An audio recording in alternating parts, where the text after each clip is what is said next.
Next man up, 1025 The Game. Jake Lyman, Turron, Davenport, Parker Kelly with you on this TD Thursday. Should be a fun one. Titans on a bye week, but the trade deadline has come and gone. Titans made some moves to their team heading into the stretch run of the season. TD, what's going on? Glad to be back with you. Yes, man. I'm glad to have you back, man. I saw some of the clips and stuff you out there in Paris. I wanted to trade places because that's a place I would always love to go, but it's someplace you got to go with the right person. I got a dream, right? Right. My dream is to hold a special person and give her a kiss underneath the Eiffel Tower while it lights up. You ever see Music, Soul Child, his video? I want to live that up. It was cool to see it light up. I did not actually walk to the Eiffel Tower. Like, I wasn't standing underneath it, but we did a little river cruise by it, and we got to see it right as it lit up at like 10 o'clock at night. So it was, against the here you go. There's a picture of the Eiffel Tower lighting up. You see this right here?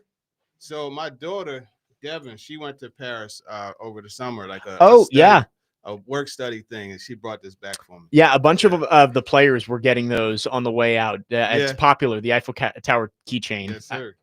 I had to. I ended up getting a sweatshirt for my fiance. I figured that was a good souvenir there. There you go. Yeah, got something to remember Paris by.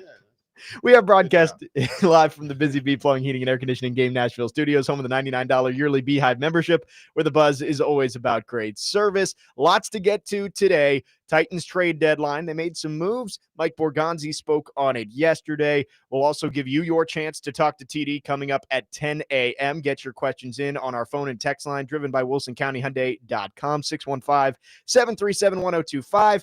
And Andrew Allegretta, the voice of Vanderbilt football, will join us at 11:30 to preview Vandy and Auburn coming up from First Bank Stadium this weekend. TD, you were over there yesterday for Mike Borgonzi's press conference.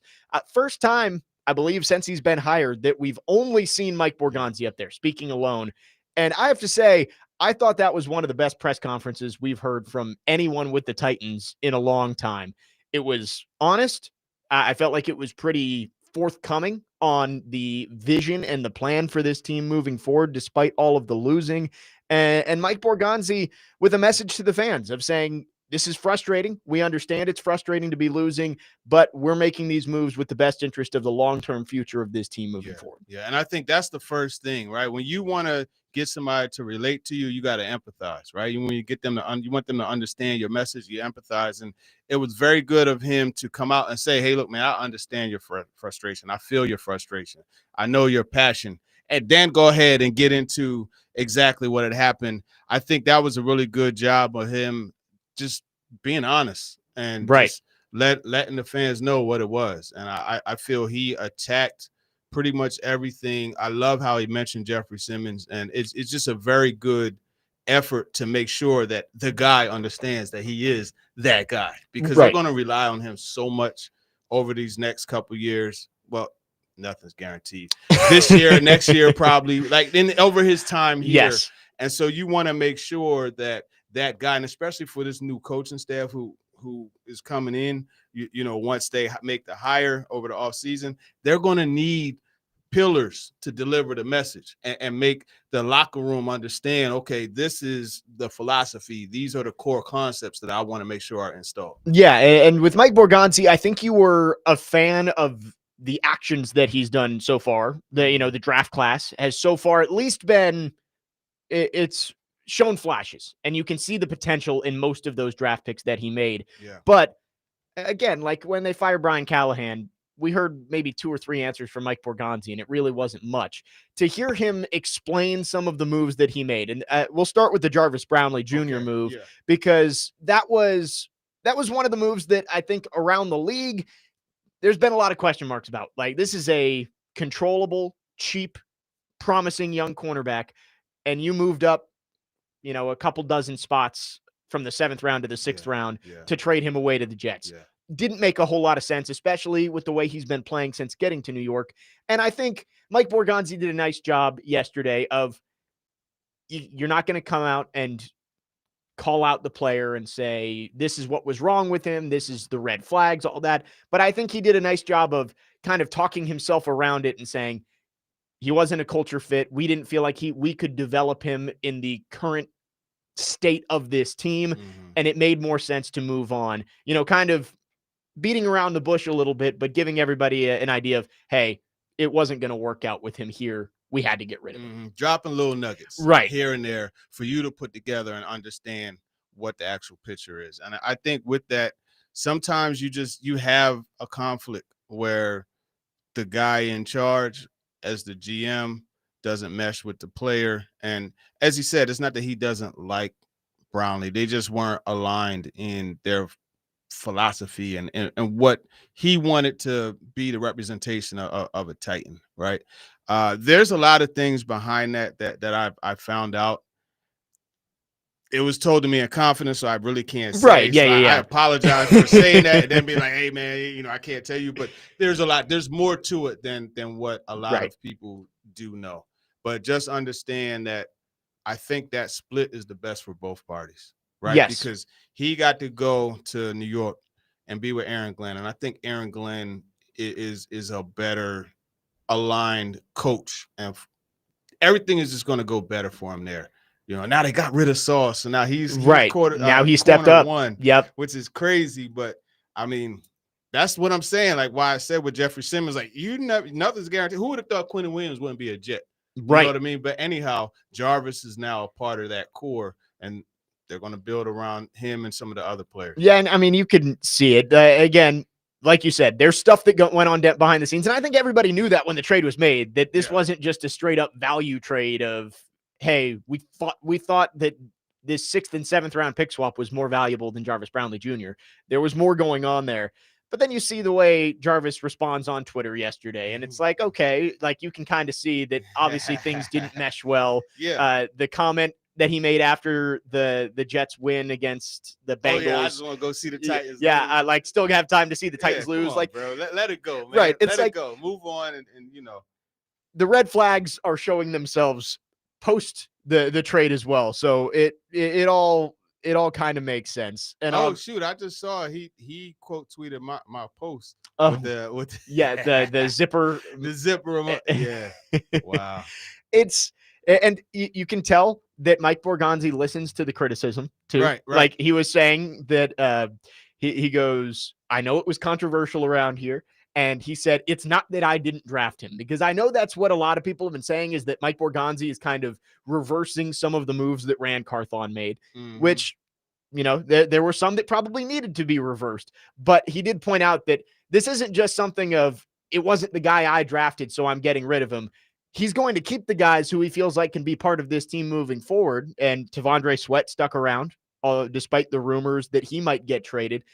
I think Mike Borgonzi, the way that he approached the Jarvis Brownlee Jr. situation yesterday was about as well as he could. I mean, like, obviously the value doesn't seem to match up with the player, but he had to go out there and say something. He was able to express the reasons why they made that trade without completely bashing the player in his new spot. That's classy. And right. I respect that, So that was the one trade. Do you want to get into the other two, or we can get into the other two here. Okay. Let's talk Draymond Jones here, because that was the big one with the Titans. Him go. Roger McCreary, I think that one, you knew that was coming. The writing was on the wall. They were shopping. Right. Like, and the fact that he hadn't been extended, you're thinking, okay, they're going to get something for him here. Yeah. And not only that, you look at the way his time on the field had gone down. Right, 69.9% of the snaps last year. Right, 59.2% this year. Right, so when you look at that, and then Denard Wilson saying, "Hey, it's not really anything he was doing per se, as much as the big nickel package. They wanted to get more safeties on the field. Yeah, Kevin Winston Jr. coming on, and then obviously Quandre Diggs is an ultimate pro. Right." Amani Hooker, Xavier Woods, etc. We know the personnel, but they wanted to have bigger personnel on the field to go against the run. Yes. Wasn't really working because they're 28th against the run. Jonathan Taylor had a lot to do with that, right? Right. But still, I think you look, because I believe entering the Colts week, they were giving up like 139.2 yards per. That sounds right. Per game. You know what I mean? And it only went up because Taylor, did what he did. So I don't even. I have to look it up and see where they are. But. Yeah, Roger McCreary. It just felt like they were preparing for life without him anyway. Yes. And drafting Marcus Harris, right. signing Samuel Womack as well. They had options to replace him, and again, they weren't going to pay the $10 million plus that he was going to command in the free agent market. So it made sense. The Draymond Jones one, and Mike Borgonzi said yesterday, we didn't want to trade Draymond, but sometimes the value is too good when the guy's on a 1-year deal,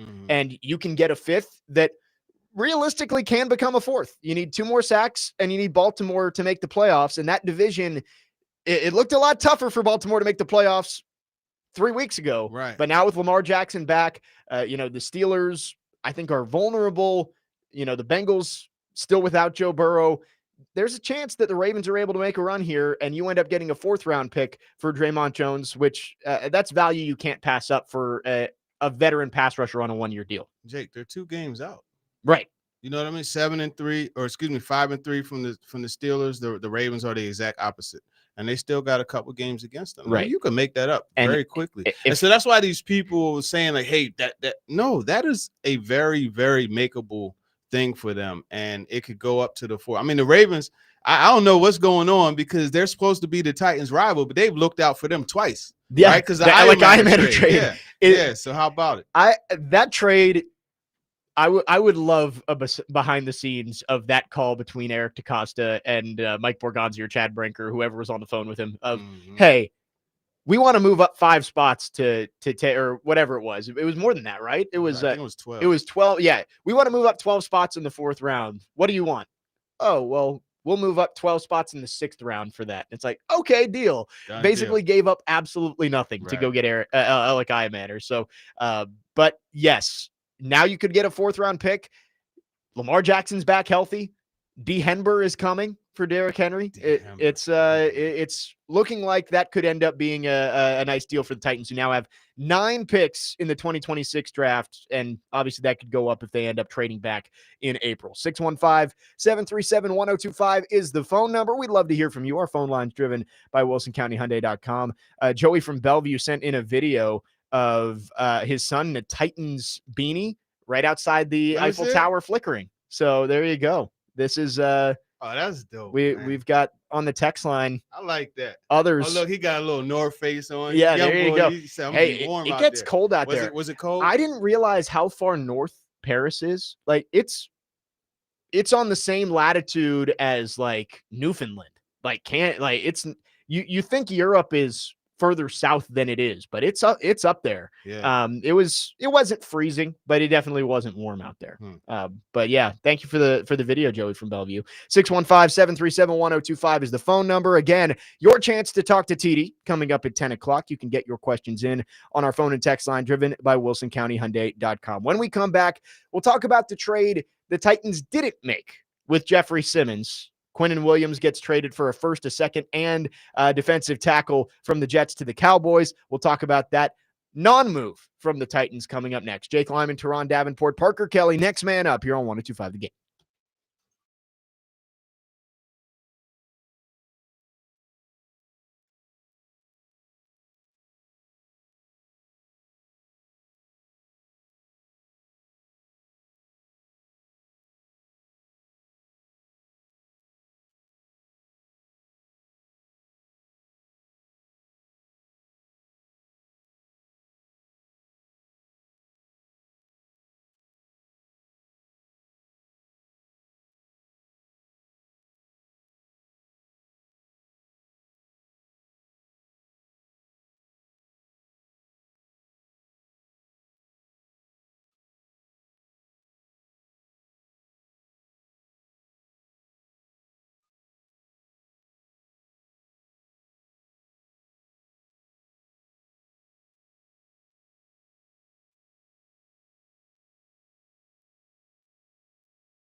That was Mike Borgonzi yesterday talking about the decision to hang on to Jeffrey Simmons, who would have fetched the largest return on the trade market, but culture piece of this team, and he stays on the Titans after the trade deadline. Next man up, Jake Lyman, Turron, Davenport, Parker Kelly, TD, getting some happy birthday music in there. Yes, sir. Yes, sir. That is actually, that song is for someone named East. There you go. Happy birthday. Wanted to make sure I shout out. Happy gave the birthday. shout out. You know Who is I mean? this? East? Yes. Happy birthday, East. That's right.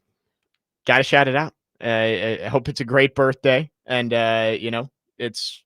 I'm a November birthday too. My birthday 5 days away. Oh, see, we're going to bring the music back. Yeah, 15 days away for me too. There we So, go, man. Well, you know, November. November babies. It's popular. I gotta wait till the summertime, but it's all good. Your summertime birthday? Yes, July 5th. Okay. Yeah, 50 years old, man. July 5th. Wow. You know.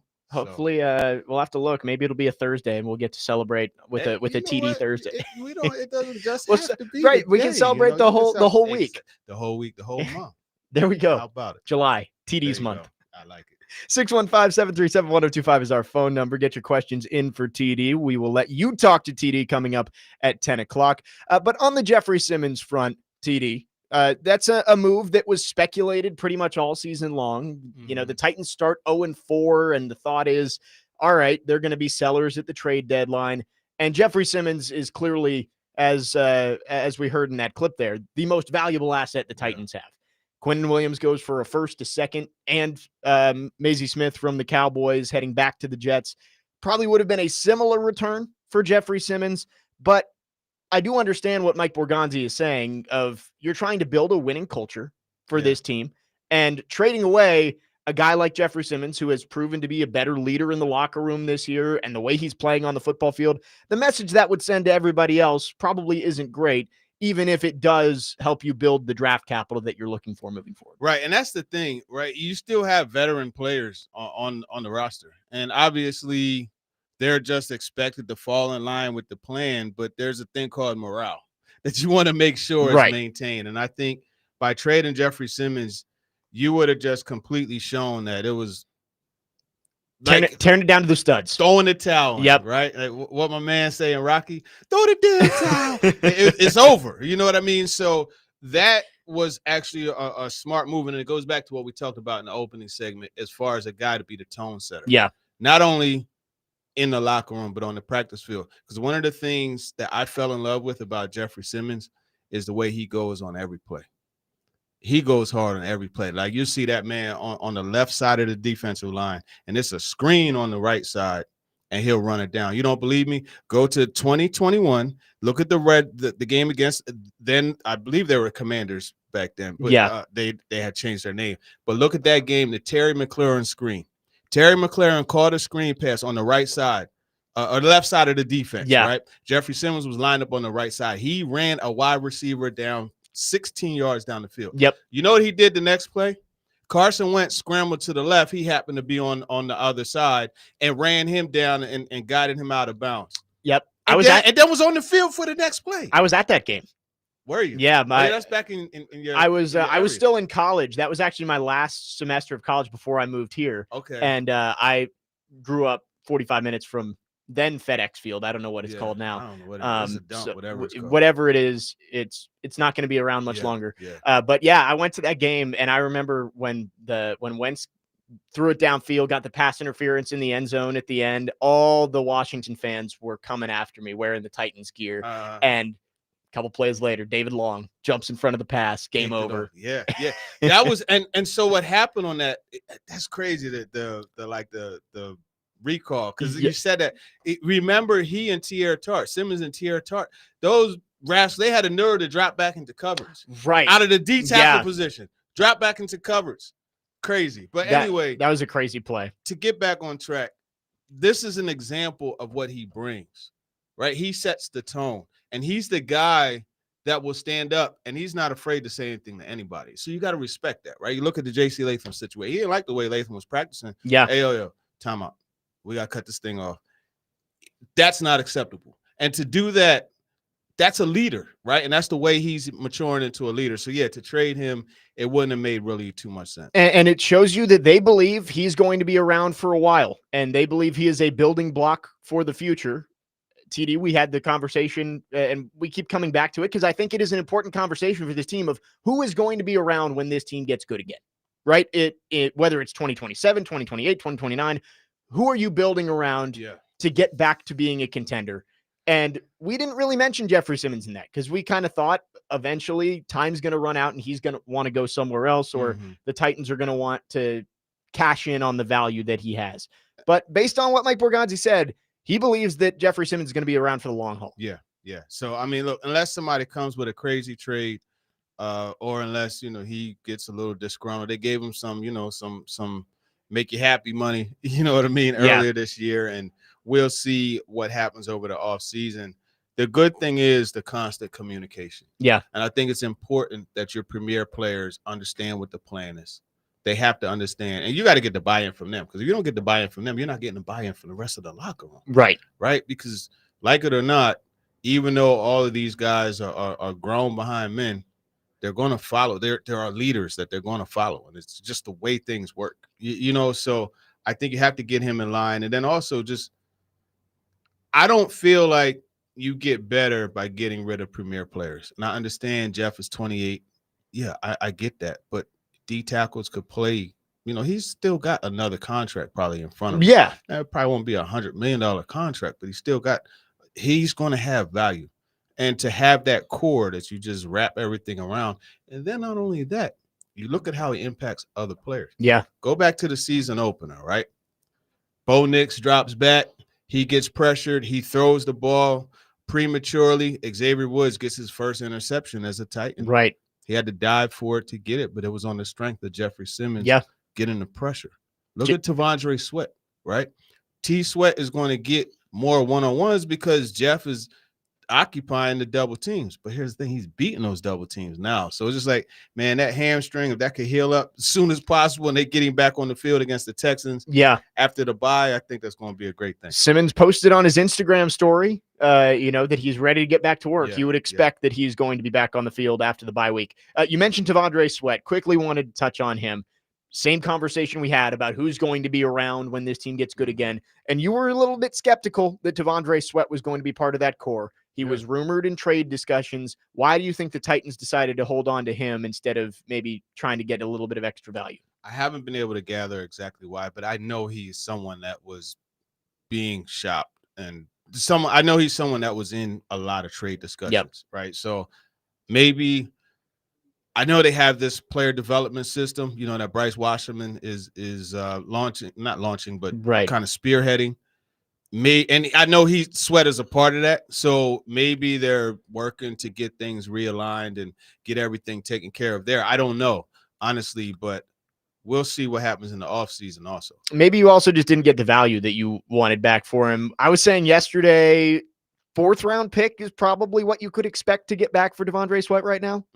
Maybe. You catch a needy team. The Ravens are a team where I thought maybe you could do that with. Yeah.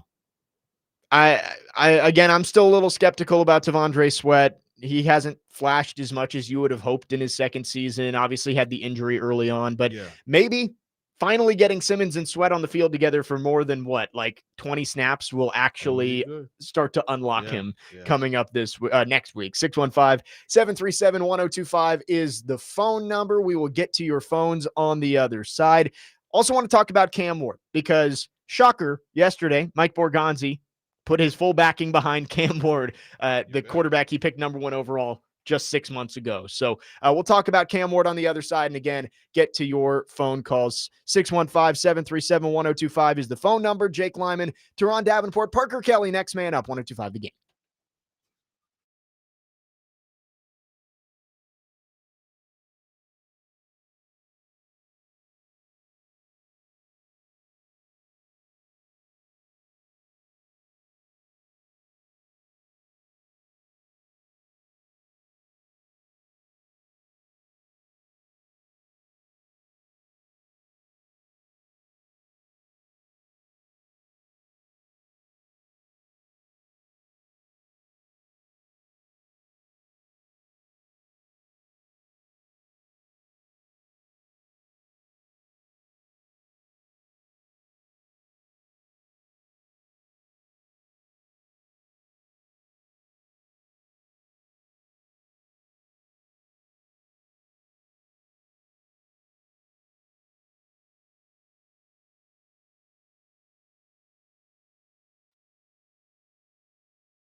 That was Mike Borgonzi yesterday talking about the rookie class and what he's seen from them, including quarterback Cam Ward, Jake Lyman, Turron Davenport, Parker Kelly, next man up 102.5 The Game. This is all Parker right here. Parker's true.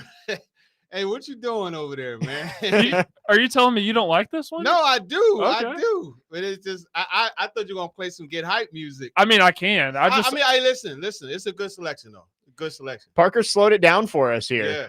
I thought this tied in perfectly to the birthday song. There we go. So. No, see, this song is how we come to the end of the road. I'm not trying to go to the end of the road. I'm trying to start it. Okay, from here on out, hype music. Okay. Yeah, yeah. there we go. We'll see what he's got at 9:45. Let's go to our phone lines, driven by WilsonCountyHyundai.com. Our good friend Trey is on the line. Trey, thanks for calling. What you got for us this morning? Good morning, guys. Good Trey. morning. Hey, what's up, TD? How you doing, brother? Hey, man, life is good. How are you? I'm good. Hey, I just wanted to say that I believe that Jeffrey Simmons didn't get traded because the perceived value of what the Titans think he's worth is probably not what everybody else, what other teams think he's worth, which is perceived, perception of value. And, which is fine. He's only played 2 full seasons in 7 seasons, which is fine. But I don't want us to do the same thing we did to Jarrell Casey, send him off somewhere and, but I think he'll be all right. He just get hurt a lot, and it's not, anything to do with him. It's just a position.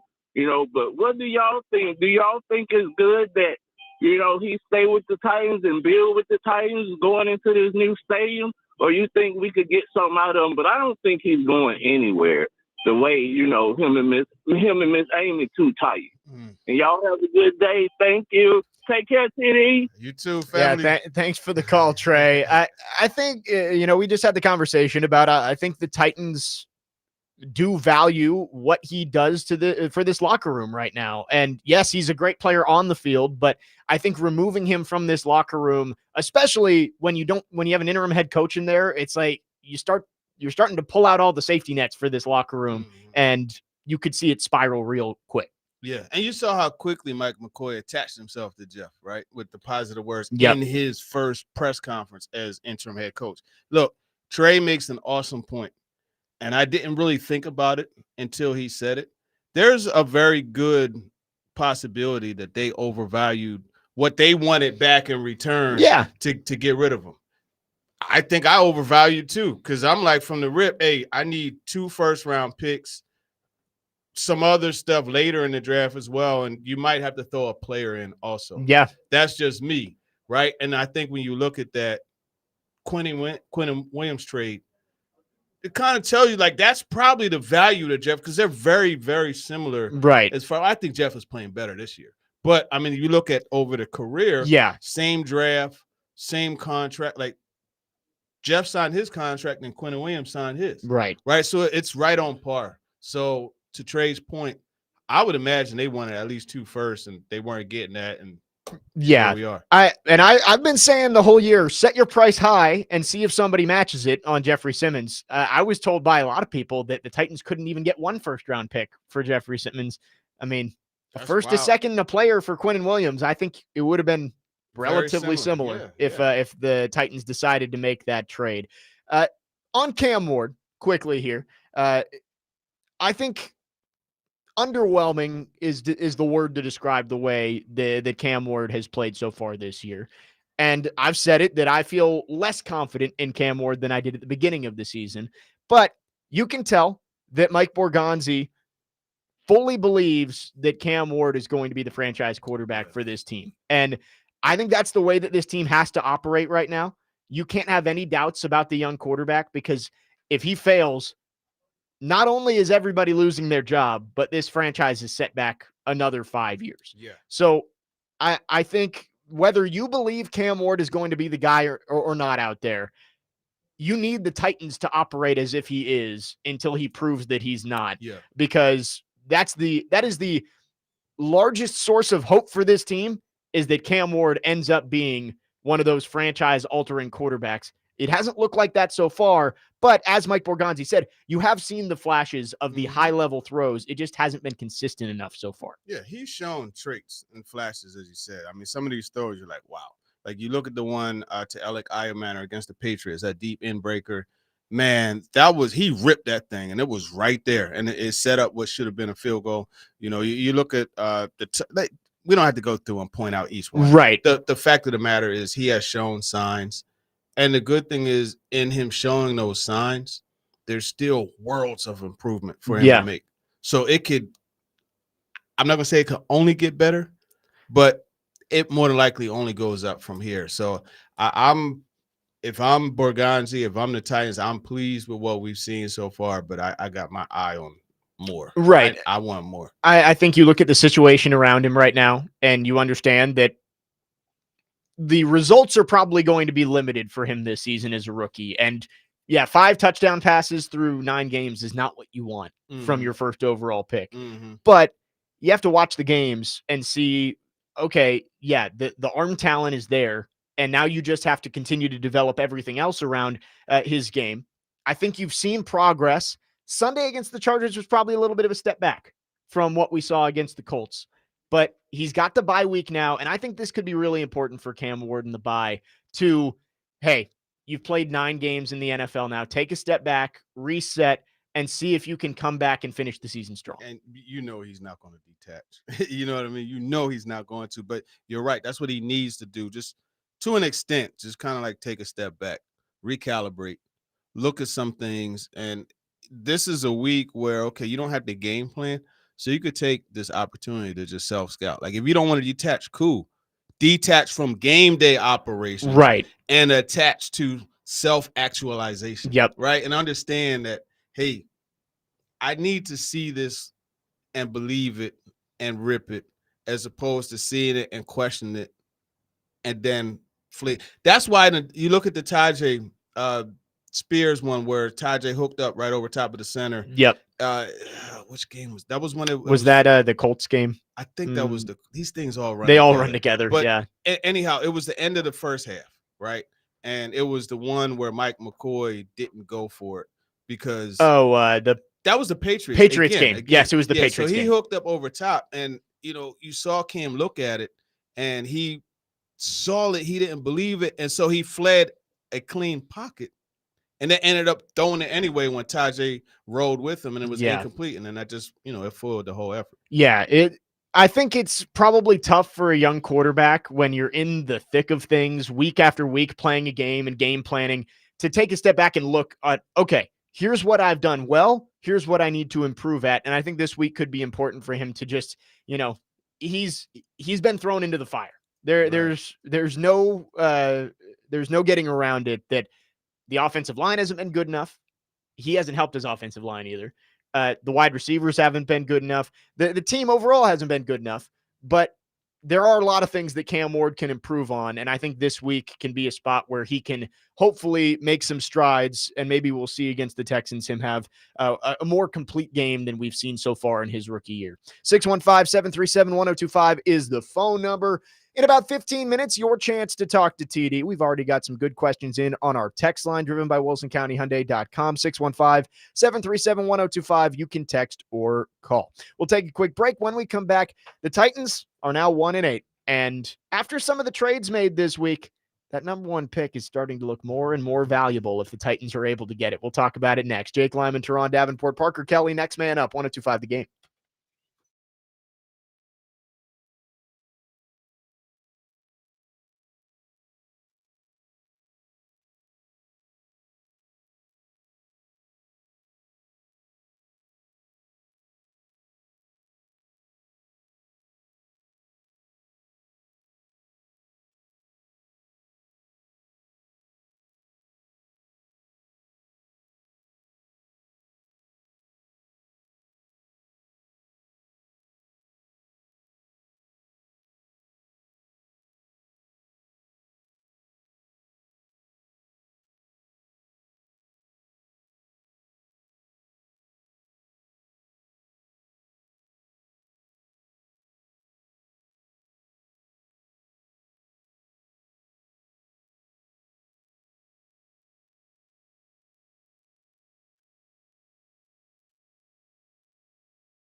The MTSU Blue Raiders will take on FIU this Saturday at 2 p.m. Catch all of the action on Totally Hits 93.3 with coverage also available on the Totally Hits Nashville app and at totallyhitsnashville.com. Jake Lyman, Turron, Davenport, Parker, Kelly wrapping up hour number 1 here on Next Man Up.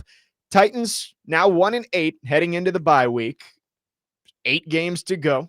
Not a lot of wins that you can point at on this schedule. There are a couple of games at the Browns, against the Saints at home late in the year that you look at and say, all right, well, those teams aren't very good either.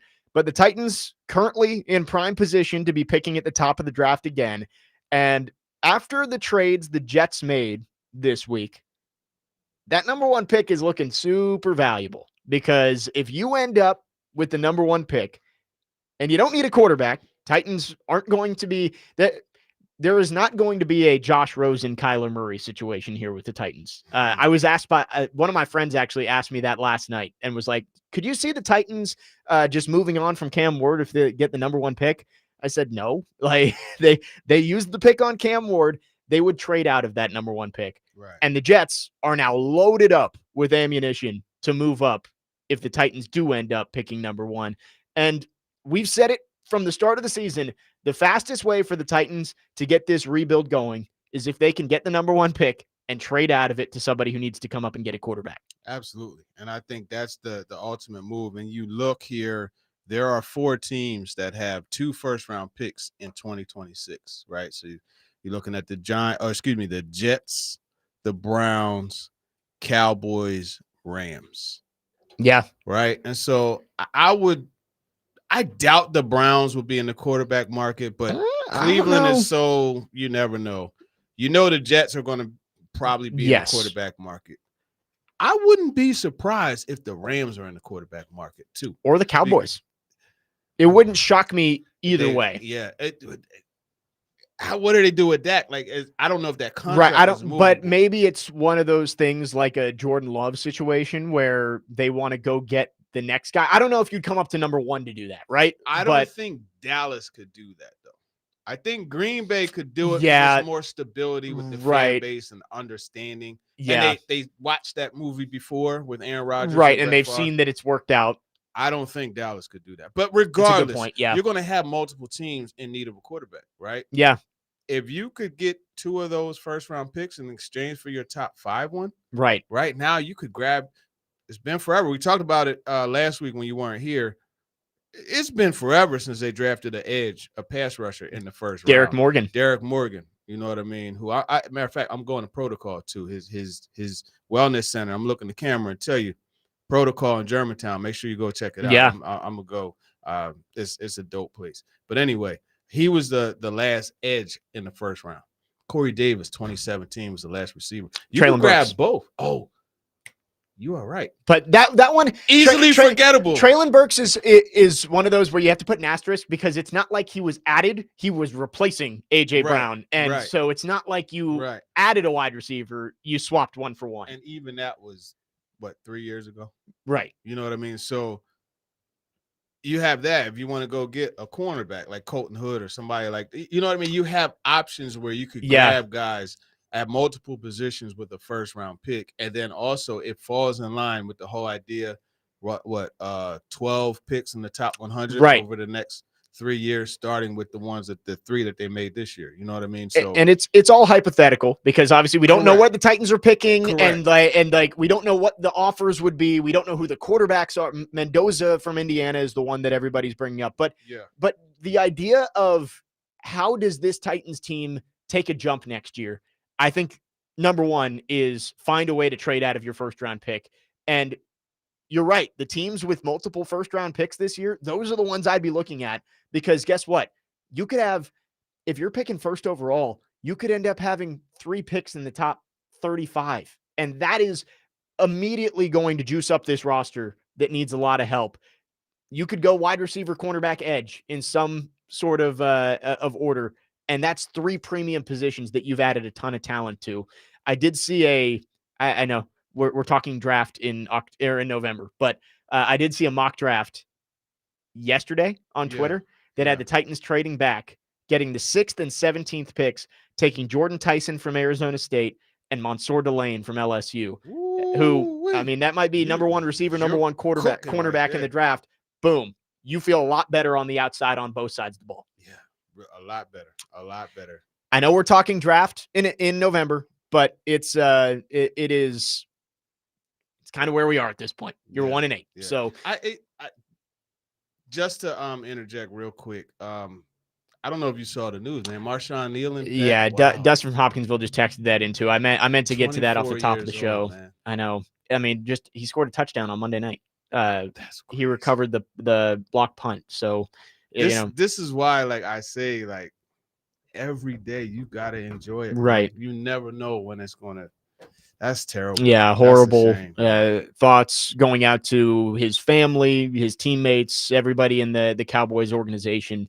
Marshawn Nealon passing away this morning at just 24 years old.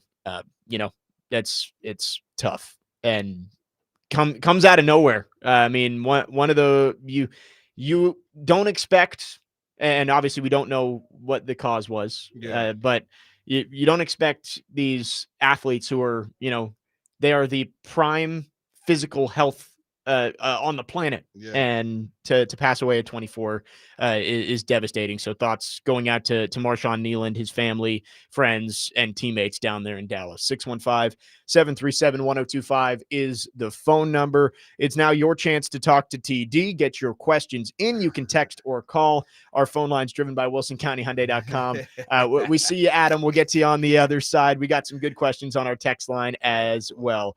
Jake Lyman, Turron, Davenport, Parker, Kelly, hour number 2 coming up next. You're on Next Man Up 102.5 The Game.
Second hour, next man up on this TD Thursday. Jake Lyman, Turron, Davenport, Parker, Kelly, broadcasting live from the Busy Bee Plumbing, Heating, and Air Conditioning Game Nashville studios, home of the $99 yearly Beehive membership, where the buzz is always about great service. It is 10 a.m. on a Thursday, which means it's your time to talk to TD. 615-737-1025 is the phone number. Get your questions in for TD. You can text or call. Our phone lines are driven by WilsonCountyHyundai.com. Let's start by going to our phone lines and get to Adam in Portland, who has been waiting patiently. Adam, thanks for calling. What you got for TD?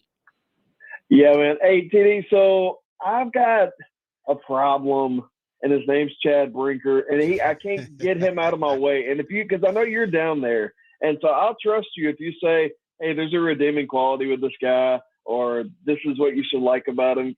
Because right now I have nothing. Like, all I see is, like, just some salesmen. That's it. Like, I've met plenty of salesmen that are like, oh, I read Moneyball, and it made me think this. And that. Like, that's a goober, man. I don't want him anywhere near my football team. And then I see Borgonzi, and Borgonzi hits 5 draft picks, and I'm like, okay, he's great. Like, you could tell he's going to be, like, really good for us, but Brinker could still mess it up if he's one of those dudes that's like, you're going to do what I tell you to do. So what am I seeing with this? Why should I care about Brinker, and how can you assure me that he's not going to mess up what we build?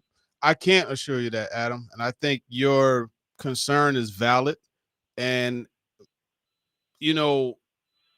Borgonzi kind of touched on it in his presser, right? Because he was asked that question directly by Paul Kaharski. And he said that, he's smart, he's this, he's that. This is what I'll tell you. I believe from talking to Chad, I believe he's smart enough to know if you have someone that's good at their job, to step out of the way and let them do the job. And honestly, Adam, I believe wholeheartedly that he's going to allow Mike Borgonzi to go ahead and be the orchestrator of this band. And obviously there's going to be disagreements. There's going to be times where, they're not going to see eye to eye. That's the thing I want to see, like how that conflict resolution is going to be, how it'll play out, like when it actually happens. I think it's going to play out to where it will be a reasonable seeding of, okay, well, you know what? This is what we got you in position to do, Mike. Do your thing. So that's the reason I even ask you, TD, is because the whole thing is, like, this is 27 years, man. I've never been this down on my teams, and we've had horrible teams. But, like, I'm not, like, I feel worried for Cam every day that he goes out, that he's getting bad coaching. He's underdeveloping right now. And I just feel like if Chad Brinker gets in the way, dude, then we're going to suck. Like, we're going to be, like I said, Tim Couch, Akili Smith, those type of teams, man. We're going to be hot garbage for a long time. And I don't want that, especially heading into a new stadium. So I don't know. That's why I asked the question about Brinker, dude. Yeah, no, it's a valid concern, Adam. You're 100% right with this one. I would have those same concerns if I was a Titans fan, because this is a tie to the previous, things, you know what I mean, that didn't go right. So you absolutely have every right to be concerned about it. But I think through it all, I think that might be a lesson that he learned. Hey, let me get out of the way. Right. And with let Mike do his thing. With Chad Brinker, he had his hands on hiring Brian Callahan. He was part of that search committee, and clearly that did not work out. It came out that when they hired Mike Borgonzi, that the L'Jarius Sneed trade, that it was Brinker who was the one doing most of the negotiating with the Chiefs for that one. So there are, like you said, ties to the previous failed regimes of Rand Carthon and Brian Callahan. Can he get out of Mike Borgonzi's way, who at least seems to know what he's doing and have a vision for what this team should look like moving forward? That's a good question from Adam in Portland. Let's go to our text line. Ryan in Florida. I think it's good to dispel this again. We talked about it a little bit yesterday. He says, TD, what do you think about Amy not trading with the Patriots? Do you think that's true? I don't think so. I think at the end of the day, there's emotions and things tied to that, but I would believe that there's more emotions to making this team better. And so maybe up in the ante a little bit more, but I doubt just completely saying, hey, Right. no. Maybe there's a Vrabel tax on it of, hey, if you want to make this trade, you might have to pay us a little bit extra. Yeah. But the idea of Amy Adams Strunk just straight up vetoing trades because it's with Mike Vrabel, I mean, that is dysfunction at its finest. And I know there's been dysfunction in this organization, but I don't think it's been to that level of turning down trades just because of pettiness with your old head coach. Yeah. I saw Fox Sports was having a conversation about this. It was like Rachel Nichols and Jason McIntyre, and they were talking about it. And it's like, PK pretty much put out yesterday that none of this was true. And it's like, you got to look into this stuff instead of just running with the one rumor that Amy Adams Strunk is being petty and turning down trade offers. Yeah, I don't believe that. I don't think that is actually what is going on.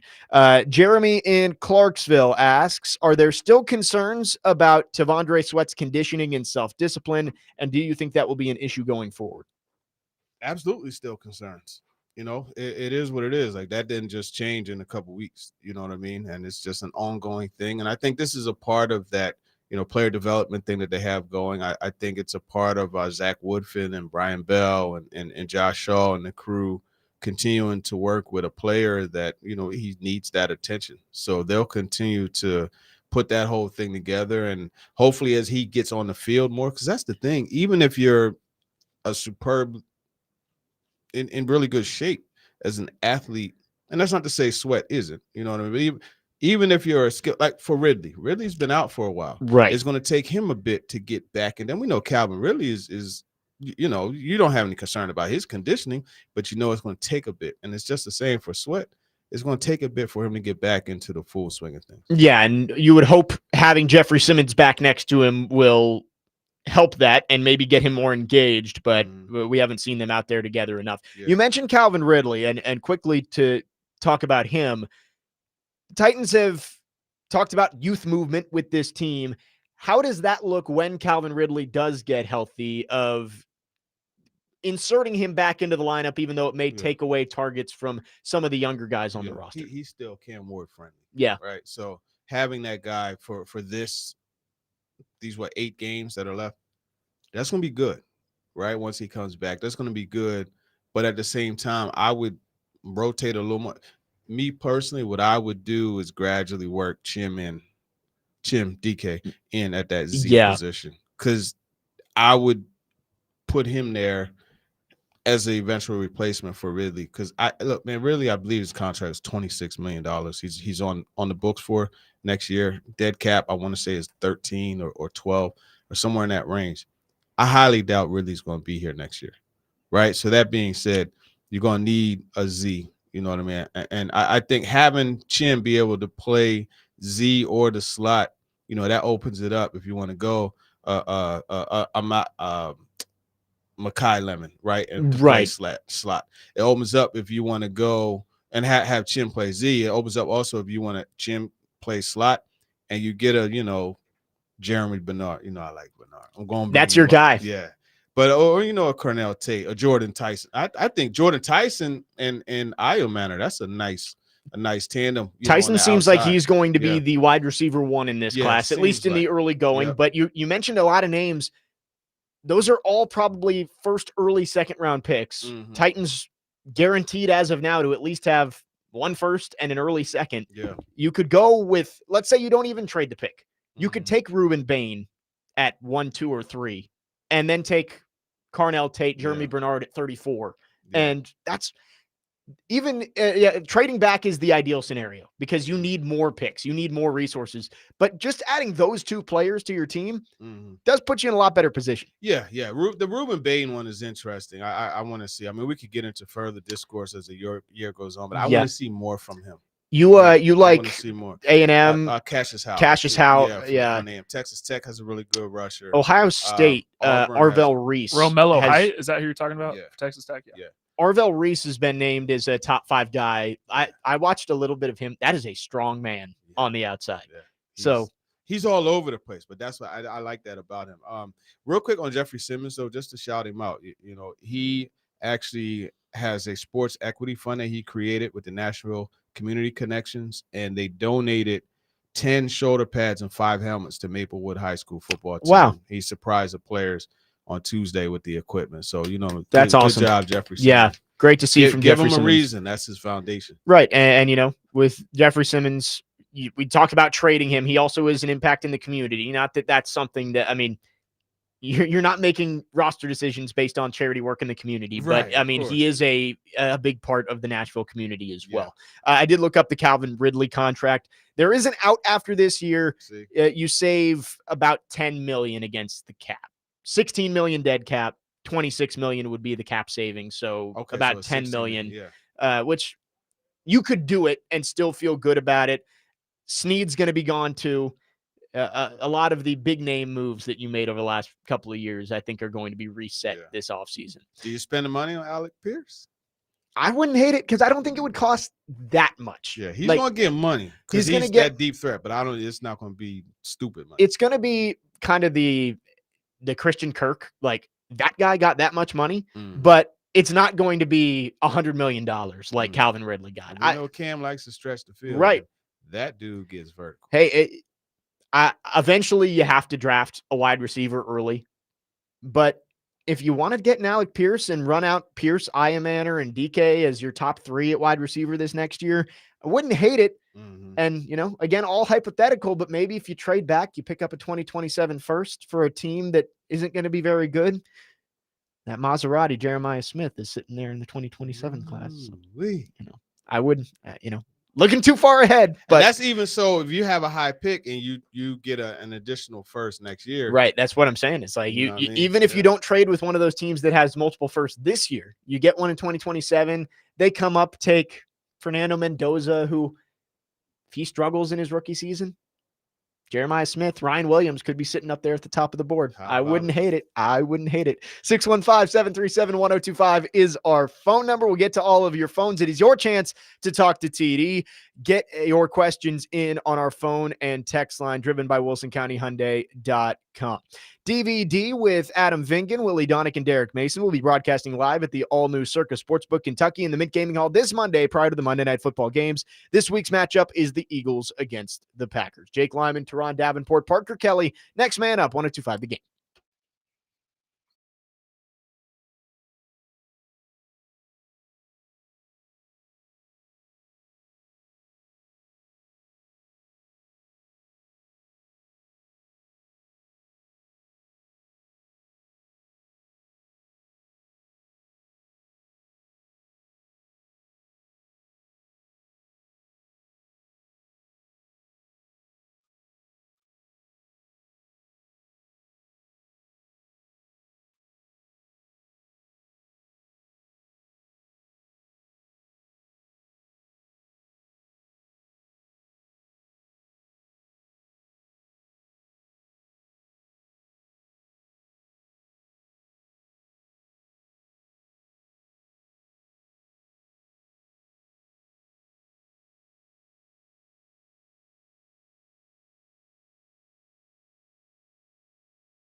The Commodores will take on Auburn this Saturday. Pregame begins at 1:30 on 94.9 The Fan with the kickoff at 3 p.m. Vanderbilt football is brought to you by Gary Force Acura, Jimmy Kelly Steakhouse, and Smoky Mountain Tops. And we will have the voice of Vandy football, Andrew Allegretta, on at 11:30. Jake Lyman, Turron, Davenport, Parker, Kelly, next man up, 102.5 The Game.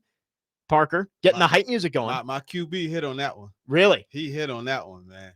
That meek, yeah, that's it right there. I like it. Philly's finest right there. Well done, Parker. He has, he pledged to play hype music the rest of the way. Hey, listen, that's it right there. That's one of those ones right there, man. He has lived up to it so far. It is your chance to talk to TD for one more segment. Let's go back to our phone lines, driven by WilsonCountyHyundai.com. Lance in Clarksville is on the line. Lance, thanks for calling. Go ahead. Yeah. Pull out your crystal ball there, TD, and tell me how many of the Curtin Titans will be on the roster 3 years from now. Oh, see what all we got to get. Okay, let's pull the roster up real quick. Now, that's thanks a good for the question. call, Lance. We kind of touched on that. This has been a big discussion for us all year long because the new stadium opens in 2027, but 3 years from now, a little bit further down the road, you would hope the Titans are at least competitive at that point. Mm-hmm. So let's say Gunnar Helm, Skoronski, Latham, DK, Iomanner, Cam Ward. That's on offense. So that's 6. 6 or 5. Gunnar Helm, Skoronski, Latham, DK, Iomanner, Ward. Yeah, 6. That's 6. Okay, so now let's go to defense and look at that real quick. Defense is tough because there's not a whole lot of young pieces on this defense. And the ones that you do have all have some question marks to them. I'm smiling because you know who I'm thinking about, right? Anytime I smile, I this is a guy. Kevin Winston? That's another reason to smile. Cedric Gray. Oh, there you go. Cedric Gray knows. My QB knows. Cedric Gray. Man, Cedric Gray is balling. That sack he had on Sunday. He ran through that running back he tackled the running back and Justin Herbert in one motion. As Chris Sanders would say, ran right through his mustache. Right through it. And he did that against the Falcons in the preseason. So Cedric Gray, Kevin Winston. So that's 8. I mean, Femi, have we seen enough? Femi. Yeah. Femi. So 9. 9. So 9 out of 53 still isn't good, brother.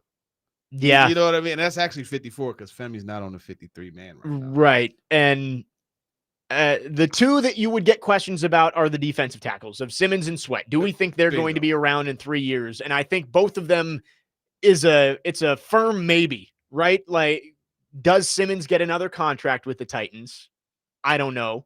Based on Mike Borgonzi's comments yesterday, I would lean yes, but I don't know. And then Tavondre Sweat, he almost got traded this past week. So so that's tough. That's tough, man. You look at the practice. Yeah, I'll say 9 and a possible. So that'll answer the question. 9. It's not enough, and that's why you look at you've got 9 picks in this year's draft right now. If you could make that 10 or 11 and you have 3 in the top 100. If you could make that 5 in the top 100, you start to add more to this 9 that you've got, and maybe you start to get to 15 by the end of next year, and the roster starts to build itself. Right. 1095. There are lots of people out there that believe this. Ward will not be there in 3 years. He'll be done by midseason next year. That's just such a premature comment. Conclusion. The amount of confirmation bias around the Titans fan base is astonishing because there are so many Titans fans out there that I feel like would rather be right than actually have their team be good. Like, they wanted to trade the first overall pick this past year and would much rather be right about that than the team actually find their franchise quarterback. This whole idea about Jackson Dart being drafted ahead of Cam Ward too. I've seen it by a lot of people lately, and I don't see it. Man, let's just tie a 45-pound plate to it and throw it in the lake, man. Let it sink to the bottom because just stop it. Stop. Jackson Dart he has played better than I expected him to. I think Cam Ward has played worse than I expected him to. But when you look at the players and their abilities, I think that Cam Ward has the higher ceiling. I think Jackson Dart will be a quarterback in this league for 10 years, maybe as a backup. Cam Ward, yeah, maybe there's a chance that he ends up completely being a bust. And there's always a chance of that.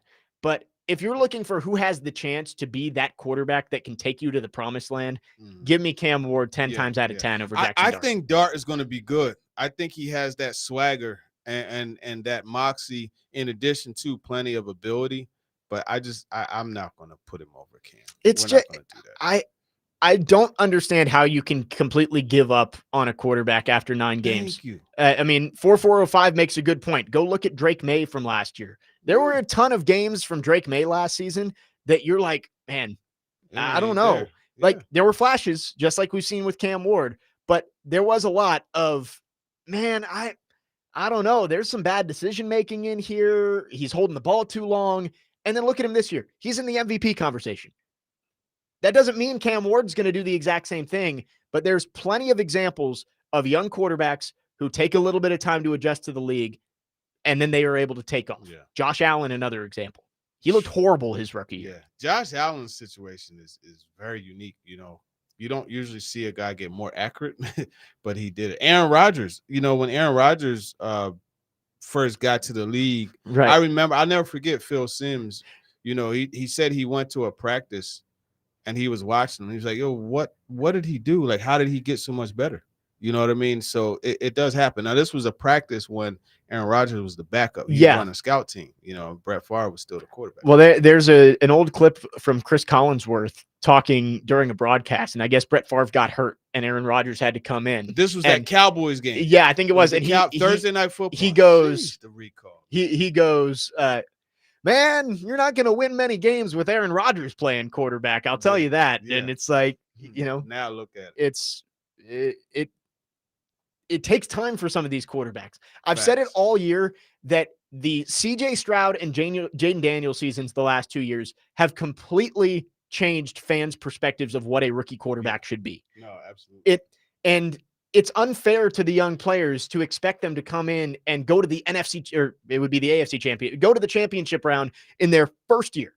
Yeah. It doesn't happen like that. It takes time.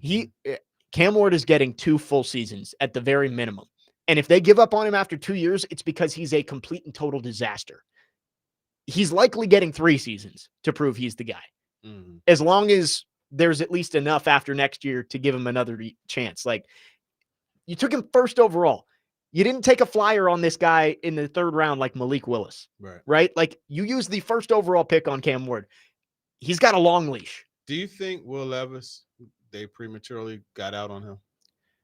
I think you can look and say that maybe not everything that happened last year was Will Levis's fault, but I also think you saw Will Levis was in over his head last year. Yeah. Like Cam Ward, the one thing that I at least noticed with him is it does look like he doesn't look lost out there. Will Levis at times looked lost out there. There was panicking. Right. I want to see Will Levis do well. I would love for him to go to the Rams. And Stafford hang around for another year, and then him. I would love to see that. He's got all the talent in the world. Man, the talent. Like that arm that he. You watch this man, like you watch him. I remember the first time Chris Sanders. First time rookie minicamp. 3 years ago. I was like, I turned to Chris. I said, man, if the Lord Almighty were to put together a quarterback, like this is what it would look like. Yeah, you know what I mean. I think with Will Levis and Cam Ward, both of them are the type of guys where if you put them in shorts out in an empty field and just ask them to go make throws, both of them would look like generational quarterbacks. The thing is, I think Cam Ward has the personality to be a franchise quarterback. And I think he has not saying that Will Levis doesn't have the work ethic, but like I think Cam Ward, the drive to be great is just astronomical for Cam Ward. I think Will Levis, the confidence is a little bit shot. Maybe a change of scenery gets him back to where he needs to be. But anybody who is who is saying that there is going to be any kind of competition between Ward and Levis next year, Oh no, he's I going mean, to be traded. Will will be Levis will traded. not be a Titan Yeah. by April. Yeah. I would almost guarantee. Yeah. No, absolutely. Dustin from Hopkinsville on the text line says, put together the flashes and the addition of not many implosions like Levis, other than the phantom air fumbles. He hasn't done just crazy bad stuff. The one thing I can't stand about Ward, he hasn't done anything in the run game. I hate that. But he's not a runner. Like he's a runner to pass. Right. You know what I'm saying? He has the Patrick Mahomes level of escapability of he's going to make you miss in the backfield to give himself the ability to make a play, but he's never looking to run.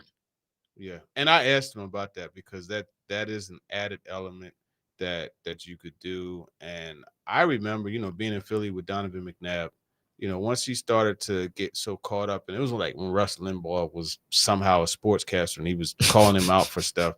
And McNabb was like, I want to be more of a passer. And he took away what he did well. Now, McNabb, Cam Ward, not the same athlete. Don't get it twisted. Right. But you do have an opportunity to make plays with your legs. And I think he did that a couple times in this past game.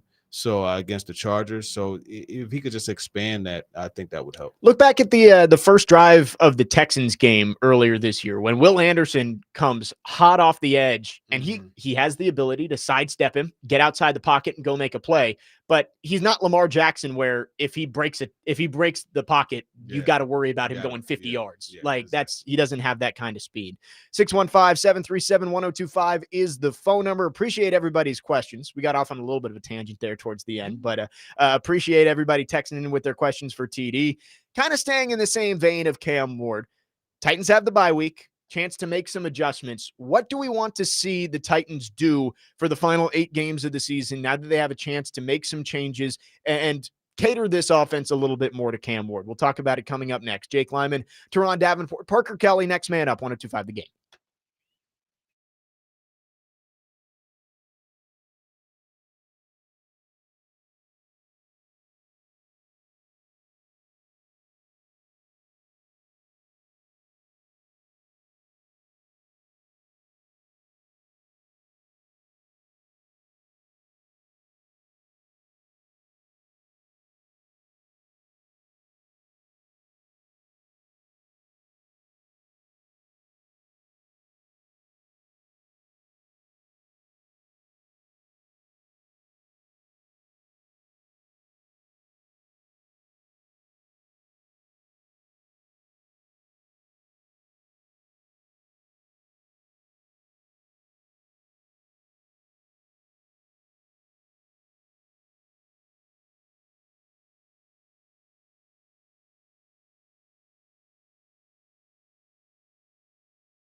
Next man up, 102.5 The Game, Jake Lyman, Turron, Davenport, Parker Kelly.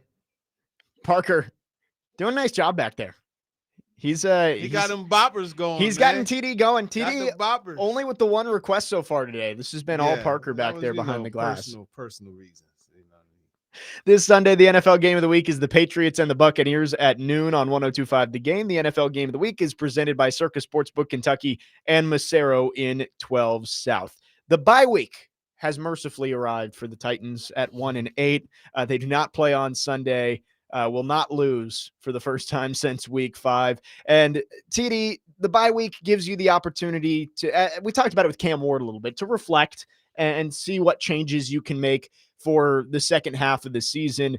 What do you want to see from this team, mainly on the offensive side, to try and make things easier for Cam Ward and start to find a little bit more rhythm for him in the flow of the offense? Yeah, less predictability, more play action, incorporating RPOs, a move away from the wide receiver screens. And that's it. I think the penalties, well, that was kind of special teams looped into that too. So, I mean, the penalties, they were up in the Chargers game, but there were, your special teams ones too. So I would say those 5 or 6 things. What about the running back rotation? We've seen the snap counts get a little bit tighter throughout the last couple of weeks since Tajay Spears came back. Tony Pollard had 26 snaps. Tajay had 20. Do we think that Tajay Spears should be more involved as the season goes along, as he's the more explosive player than Tony Pollard? Pollard may be more consistent, but if you're looking for a guy who can make more plays out of the backfield for Cam Ward, I think Tajay has to be the guy. Yeah, I think so. And by the way, no more Wildcat. I have that written down. Put that with the Jackson Dart over Cam Ward thing. Like, put those together. Throw it off the pedestrian bridge. Throw it off the bridge into the river, but just have it attached to a dumbbell. 45 pounds. You know what I mean? But you're right. I think you should see an uptick in snaps for Tajay Spears. Obviously, you don't want everything to be about seeing what you got right now, because there are coaches that are trying to want some momentum and positioning. But I think he's one of those guys. Okay, can you carry the load? Yeah, they're going to draft a running back regardless, more than likely. But I do think there should be a shift to him. Get him a little bit more. Yeah, I don't know if Tajay Spears is going to be the answer, but I think you feel pretty safe saying Tony Pollard will not be around next year, just at the age and price that he's going to carry. I don't think you can rely on him to be your lead back for another year. So I wouldn't hate seeing Tajay Spears get more reps, but you mentioned the Wildcat, and I don't understand why the Titans are getting so cute with the play calling. Like, I get it. You got to have some unpredictability, and the trick plays work every once in a while, but you did it 4 times on Sunday against the Chargers. Yeah, leave that alone. And Cam Ward finally started to find a little bit of a rhythm in that second half, and you took the ball out of his hands in some key spots. And I didn't get that, especially down near the goal line. Was it 3rd down that they ran the Wildcat and didn't get anything? And then they tried to run up the middle with Tony Pollard and got stuffed. Like, no quarterback sneak. Right. Yeah. Is that something they don't trust Cam Ward to do? I don't know. I mean, they did it once, but I mean, I get he's not Jalen Hurts. He's not Josh Allen. It's not like he's 6'5", but it's not like he's Jaden Daniels and he's this like skinny twig who you're worried about getting snapped in half if he shouldn't have been in the game that late. Right. Hate that for the Commanders fans out there, but I don't get why you don't at least give it a shot on one of those snaps from the 1-yard line. I mean, the quarterback sneak has proven to be one of the most unstoppable plays in the NFL. Like, yes, you can stop it, but when you're talking percentage-wise, quarterback sneaks are usually a pretty good option when you get around the goal line. Yeah, and it is one that I would definitely encourage using. I mean, at least give that presentation. And to me, running that Wildcat, you're taking away any likelihood of the pass. So as a coordinator, I'm like, all right, they're running Wildcat. They're running the ball. Like, you know what I mean? So you could hone in on that as a defender. You know what I mean? You guys load up and try to stop that, what you know is more than likely going to be an inside run. Yeah, I am not a fan of some of the trickery that they've tried here. One of the Wildcats, it looked like they were trying to set up a throwback. Like you could see Cam Ward turned and like they were trying to set that up for later in the game.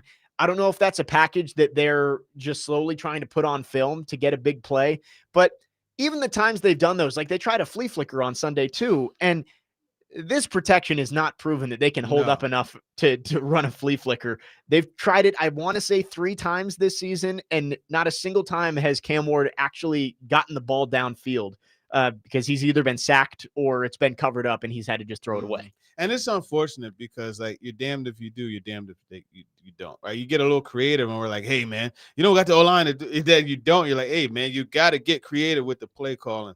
So Right. it's a tough situation for them. I do like some of the things that they've done.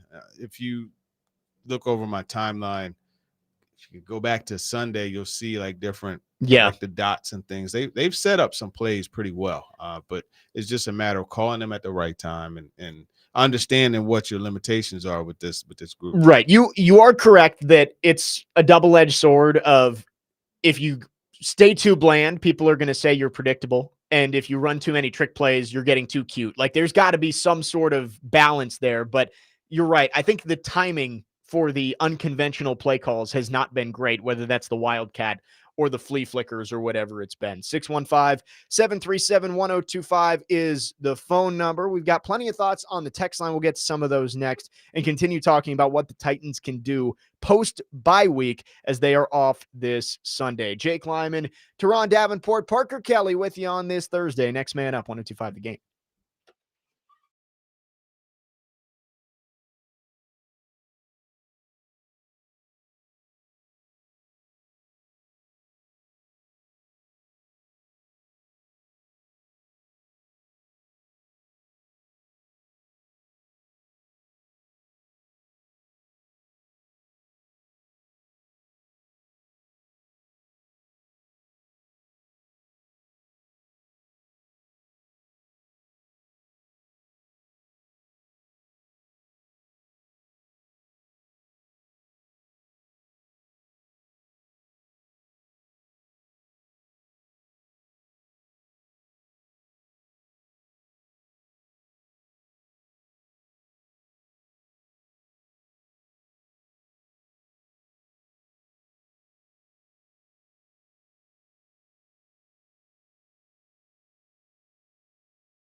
Saturday's college football game of the week is LSU against Alabama at 6:30 p.m. on 102.5 The Game. It's presented by Twin Peaks Restaurants and Circus Sportsbook Kentucky. Coverage is also available on the Game Nashville app and at thegamenashville.com. Jake Lyman, Turron, Davenport, Parker Kelly, finishing up hour number 2.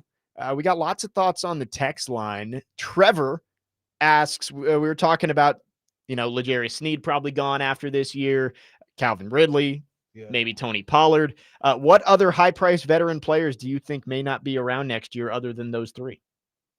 One name that I wouldn't be surprised, Lloyd Cushenberry. Yeah. There's an out in his contract. No, Daniel Moore Jr. There's an out after next year. Right. Dan Moore is going to be the left tackle next year. Yeah. Cushenberry, that's one that I would probably say. Yeah, let's see. Lloyd Cushenberry's contract, there is an out, $9 million in dead cap. You'd save $3 million against the cap. So it wouldn't be. I would just leave it. Right. I mean, that's another hole you'd be adding to the team. I would guess that he's probably going to be around, but you never know.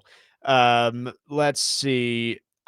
Anybody else that could be let go?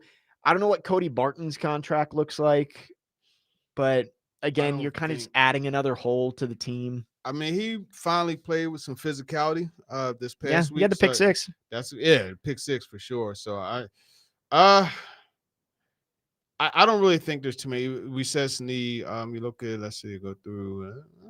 What's Xavier Woods' contract? Yeah, because you may want to open up more opportunities for your young players. Not right. Xavier Howard, Xavier Woods. I think the Titans are going to be looking to get younger across the board, younger and cheaper across the board. So. You can get out from. There's only $1 million in dead cap. You save $5 million against the cap from Xavier Woods. So that's one I could see. Yeah, I could see that too. Because you don't want to. You don't want to block seeing what you have. Why am I blanking on the young safety? We've been talking about him all day. Kevin Winston. I don't like my complete brain fart there. Kevin Winston, you want to give him opportunities and maybe have him play next to Amani Hooker. Ryan in Florida says, just to have fun, maybe we get some Big Jeff fullback package that we've seen before. Why not? Yeah, he wasn't out there for the fourth down play. I'm a little surprised by that. Usually they do on those short yardage situations. But I remember he was hurt. Oh, right. Yes. Yeah. Corey Levin has been the fullback out there when I don't know why my brain stopped working for about 5 minutes there.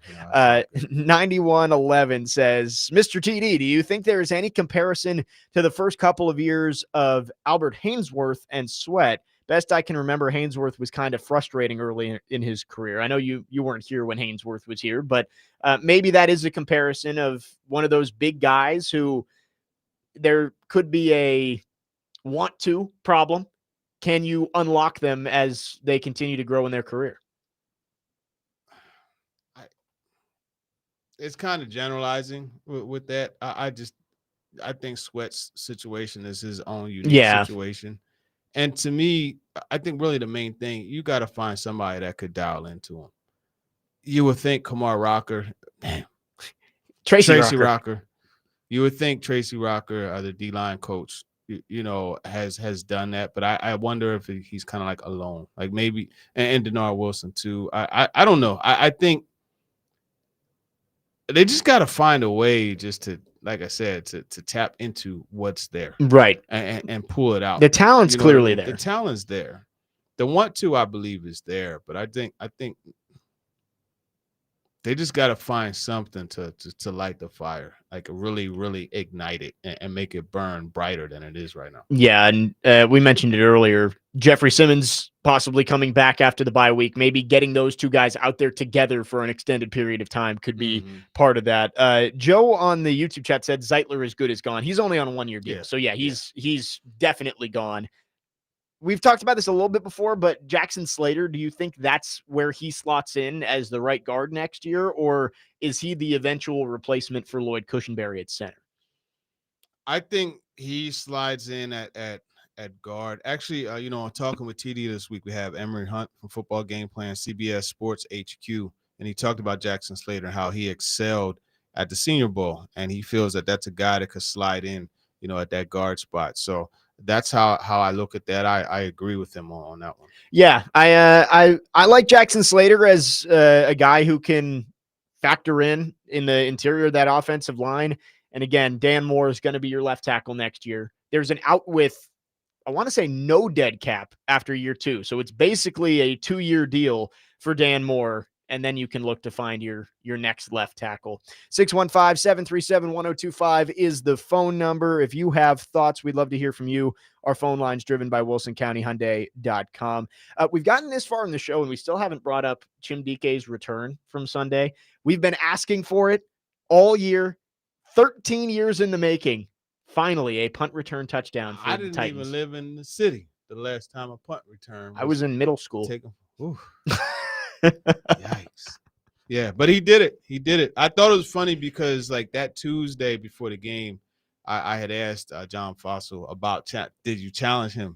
And he kind of laughed about it and hinted at that actually being the case. So I love the timing of that where they challenged him and he came in, broke a tackle, hit a nice little move, get outside, and then he showed, you know what he put on, right, Jake? He put on his get somewhere shirt.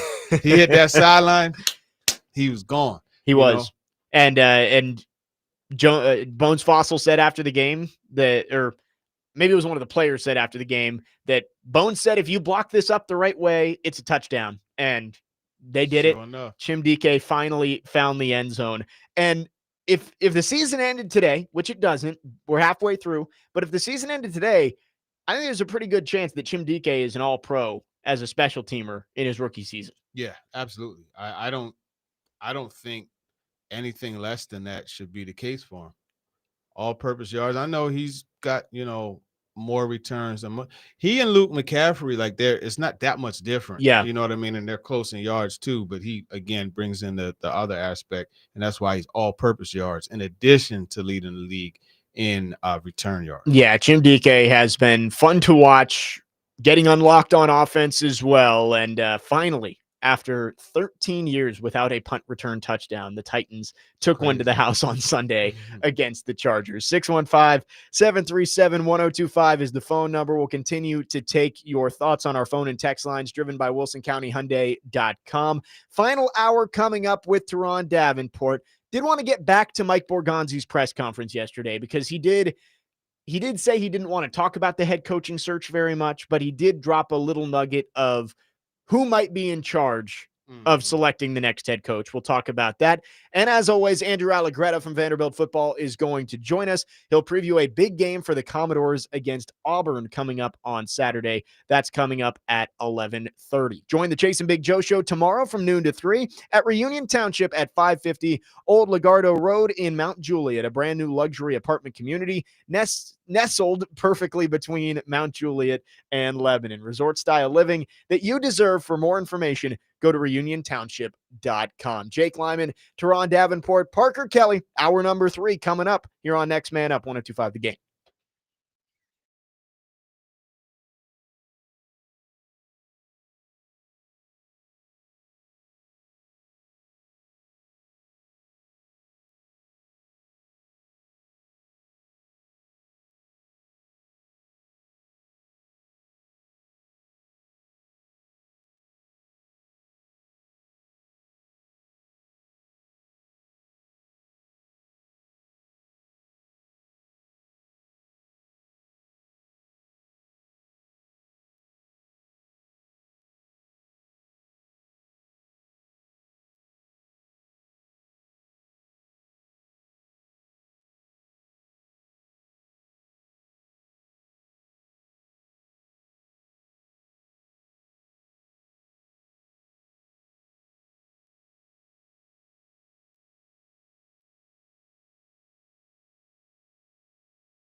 Final hour on this TD Thursday. Next man up, 102.5 The Game. Jake Lyman, ESPN NFL Nation Titans reporter Turron, Davenport, Parker Kelly. We are broadcasting live from the Busy Bee Plumbing, Heating, and Air Conditioning Game Nashville studios. Home of the $99 yearly Beehive membership with a buzz is always about great service. 615-737-1025 is our phone number if you want to text or call. Our phone lines driven by WilsonCountyHyundai.com.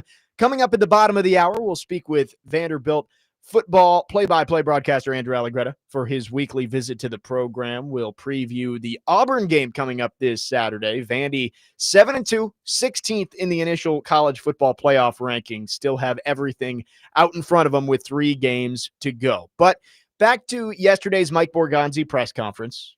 He was asked about the head coaching search kind of indirectly, that he said off the top that now wasn't the time to discuss what was going on with the head coaching search. They're in the process of it, but was asked about who is going to be making that decision. And I know there are a lot of fans out there who want Chad Brinker as far away from that decision as possible. Adam in Portland. Right. Adam in Portland called in earlier and basically said as much. It did seem like the way Mike Borgonzi said it, he said that, the relationship between him and the head coach is going to be important. They work together on a daily basis. I think that Mike Borgonzi is going to be very involved in who is the next head coach of this football team. Yeah, absolutely. I think he's actually going to spearhead the search, to be honest with you. And it's the way it's supposed to be, right? Chad Brinker spearheaded the search for the general manager, and now you allow the general manager to spearhead the search for the next head coach. And it's just an order of operations. When executed properly, that's the way it's supposed to go. So I firmly believe that that's how it will. Yes, and Mike Borgonzi, you can make the connections. Maybe Matt Nagy would be at the top of his list, having worked with him in Kansas City for a very long time. But you do need whoever the head coach is to be bought in on Mike Borgonzi's vision, because I have seen some comments of, what if the next head coach likes Will Levis better? And it's like, well, then they won't be the next head coach. You're going to get somebody who comes in here who believes in Cam Ward. Yeah, absolutely. It has to be that way because there's so much that was invested in him as far as a number 1 pick. You, in your lifetime, would like to never have to make the number 1 pick, but if you make it once, you never want to make it again. And so that being the case, they've done it, so it's all in on him. Right. And whoever comes in has to be all about finding a way to maximize his talent. Now, that doesn't mean that the head coach has to be a offensive-minded guy. You could have a defensive guy that brings in whoever. Yeah. Right? Whoever you want to point to as the OC. You know what I mean? So I think that's important. Yeah, and we've talked about it before that, yes, an offensive head coach would make sense because you would guarantee the stability for Cam Ward of, if his offensive coordinator lights it up in year 1, that he's not going to have a 4th play caller in 3 years if whoever it is goes and gets hired as a head coach somewhere else. But I think it just allows you to, if you do think Robert Saleh is the guy, and he's probably been the most talked about defensive guy out there in the head coaching market, or if it's a Jim Schwartz, if you want to go with somebody who has ties to the organization, they do have to come into that interview telling you their idea of who is going to be the guy to develop Cam Ward. Yeah. And that's the thing. You got to know who is going to be that guy. When you look at options, I mean, Arthur Smith. I like Arthur Smith. I do. Because you mentioned indicators of who's going to be that guy. What do you think is the biggest bullet point? I think experience is number 1 for me. Is a guy who's going to come in and there's no learning on the job, right? Like, he's going to come in and immediately know what he's doing. He's going to bring in an experienced staff, and they're going to come in and set a culture for this team. And that can be offense, that can be defense. But I would love somebody who, Brian Callahan was in over his head. And I think that didn't allow him to be the best at anything that he was doing, whether that was being a head coach, whether that was being a play caller, whether that was developing a quarterback. He wasn't good at any of it because there was too much going on. Yeah. I think if you bring in an experienced guy, they don't have to learn how to do those things because they've already done it. That's why I think Mike McCarthy is still my favorite, because he's done it for such a long time. He's won in this league. He's developed quarterbacks. He arrived in Green Bay for Aaron Rodgers' second season in the league. Like, I think he would make the most sense. But I think the number one thing is I don't want a first-time head coach who has to come in and figure it out as the Titans are trying to accelerate this rebuild forward. This isn't the learn on the job situation. No. You know what I mean? Matt LaFleur going to Green Bay. Yeah, that go ahead and learn on the job. Everything is there. You just gotta, you know, there's some things you gotta figure out. Don't get it twisted. But I think in this case, it has to be somebody experienced. Mike McCarthy, as you mentioned, is a good one. I think when you look at this whole thing, and even with Brian Callahan being in over his head, I believe that some, but also it was so highly accentuated by the lack of talent. Like, look at this roster. Yeah. No, it's bad. know? You got one player left from 2020 through 2022 draft classes. As a coach, he didn't even get a year. I mean, 2 years to, you know, to me, the first, I say a year because that's my subconscious coming out, because I feel like the first year is just like, hey, you know, you get thrown in the water, you got time to learn how to swim normally. But he got thrown in the water and the tide took him under. You know what I'm saying? Yeah. And the tide being a lack of talent you know, on the roster, in addition to his own self-inflicted errors and wounds. You know, he didn't help himself at all because he just didn't work out. And, you know. And I will say, when the Titans made that hire 2 years ago, it made sense to go with a first-time head coach, because the reason you were letting go of Mike Vrabel is because you felt like he found his ceiling of, hey, he got us close, but we need somebody who's going to get us over the top. Yeah. And you went for the high ceiling pick of Brian Callahan, guy who was a first-time head coach, first-time play caller. Maybe he turns out to be Matt LaFleur or Sean McVay or one of these guys who has been the guru head coach. It didn't work out. Now, with where you are as a team, you need a high floor as a head coach. You need a guy who is going to come in and not be a disaster. Like, maybe the next guy who comes in is your Mike Mularkey, who just gets the team back to relevance. Can Mike McCarthy take you to another Super Bowl like he did with the Packers? I don't know.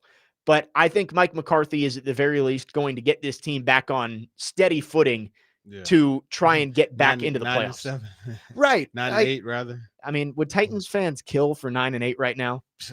Yeah. I mean, look, man, it's bad.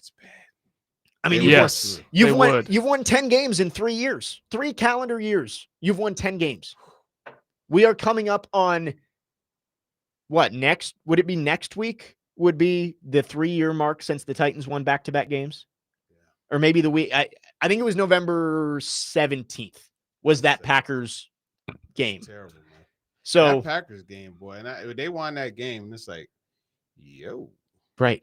I mean, Tannehill, Green Bay, Thursday Night Football. Tannehill was dealing. I mean, that he had the touchdown to Austin Hooper. That one, and then the throw to Traylon Burks off the play action. Right, where he too small, Jair Alexander, and it's like you know, that's my boy, man. Don't be doing that to Jair Alexander, man. Don't be doing that. And that's that was the moment where I think Titans fans were like, oh, maybe the AJ Brown trade wasn't that bad, because Traylon Burks had been slow. He'd had some injuries, but he made a play. And you were like, oh man, like he's coming into his own. We're 7-3 at that point. Like, this is all going to work out. And you have not won consecutive games since that night. Crazy. 10 and I don't know if I can do the math in my head. 10 and I'm not even going to do it. 40, 10 and 40. Does that sound right? Over your last 50 games? Sound about right. I mean, it's probably close, and it doesn't look like it's going to get much better over the next couple of weeks, at least till the end of the season. 615-737-1025 is the phone number. We're talking about the Titans head coaching search. Mike Borgonzi implying that he would be at least one of, I mean, it's him and Brinker, but it seems like Borgonzi going to be leading the search, and maybe Brinker has the approval ability or the veto ability. We'll talk more about it on the other side. 615-737-1025 is the phone number. You can text or call our phone lines, driven by WilsonCountyHyundai.com. Jake Lyman, Turron, Davenport, Parker Kelly, next man up, 102.5 The Game.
That was Mike Borgonzi yesterday going through the process of the head coaching search. And Chad Brinker said him and Mike will be leading the search, but who has final say? That has been the question. Jake Lyman, Turron, Davenport, Parker Kelly. Next man up, 102.5 The Game. Andrew Allegretta from Vanderbilt Football will join us in about 15 minutes. But looking through this coaching search, we were talking about how a high floor is important for this team. You don't want to go too risky with this. And I think that's kind of what Mike Borgonzi was hinting at there of they want a leader for this team. You know, would a Joe Brady or one of these younger coordinators who are up and coming, maybe they turn into a great coach. It happens all the time of the up and coming guys. They step in and maybe that is what a certain team needs. I don't think that's what the Titans need right now. You need a leader of men who's going to come in here and can command this room because right now the culture's losing right now. Yeah. And you've lost way too many games. We were doing the math in the break of 10-40 or 11-39 in your last 50. You need someone in here who, at the very least, is going to start turning things around. Right. Someone who's going to give instant hope. I think that's the big thing. And you bring in a guy like McCarthy, you bring in someone that has won before, it automatically, he brings credibility. Yes. Right. And I think that's important. Arthur Smith obviously didn't win in Atlanta, but still brings that. I mean, Mike Vrabel said it. He was the guy that was speaking to the offense. Yeah. To the team, rather. You know what I mean? So you do have that. Matt Nagy, the command that he brings, the credibility. Hey, Chiefs, Andy Reid, Patrick Mahomes is there. Right. I tell you one thing that I think would be interesting. Eric Bieniemy as a senior offensive assistant. Put him in that Mike McCoy role, right? That Mike McCoy was before he became interim. I think that would be pretty interesting. And I think that would be something because it goes back to something that I said. I always felt all along that the Titans should have signed Jameis Winston as their backup. I agree. Now, obviously, there's a lot that comes with that. But to me, having that person, there's a degree of relatability, right? I think, Jameis could have been kind of like the big brother to Cam. Just the same as like, I think Bieniemy is like the cool uncle. You know what I mean? And so you have not on the, hey, you know what, on Bandit Right, Blue Draw, 5-7-X Curl, you need to go ahead and read this, and this. I'm talking about on, hey, young fella, come here, man. Let's talk, man. How's life going for you? What's up with your shorty, man? How is she doing? You know what I mean? That kind of thing. I think having a Bieniemy in addition to the X's and O's would help. Right. And I was advocating for Jameis Winston too when free agency was going on, because I thought that's a guy who can relate to a first overall pick quarterback. I mean, he's done it before. Been there, done it. I mean, I'm looking at his stats right now. His rookie year, 6-10, 58% completion percentage, 22 touchdowns, 15 interceptions. So he struggled in his rookie season. He was only sacked 27 times, which is actually kind of crazy because Cam's been sacked, like 35 already in 9 games. Not all of it is on the O-line. No, it's not. We're not going to just put it on the big uglies, right? Man. JC and those guys, it's not all their fault. There are plenty of sacks this year that have been on the offensive line, but Cam Ward has contributed to that too. Yeah. But that is bringing in Jameis Winston, who signed as the 3rd string guy in New York. He could have been somebody who, at the very least, has been through exactly what Cam Ward is going through. Right. Losing as a rookie, struggling, and telling him, hey, this is how you need to get through it. Now, Jameis Winston, not exactly a success story as the number 1 overall pick, but I think that at the very least, you have somebody who can relate to what Cam Ward is going through, because Brandon Allen has carved out a nice role for himself at the NFL level. But coming out of Arkansas, it's not like he was viewed as a franchise quarterback. He can't relate to what Cam Ward is going through. Jameis could. And I think it's more, of course, from that perspective. But to me, it's more, I'm going to call a spade a spade. More culturally, I think that a Jameis, a Bieniemy. Like I think that is kind of like the buffer, the bridge that I think would work. And that's not to say like Cam is some kid that needs no, but it will help. You know what I mean?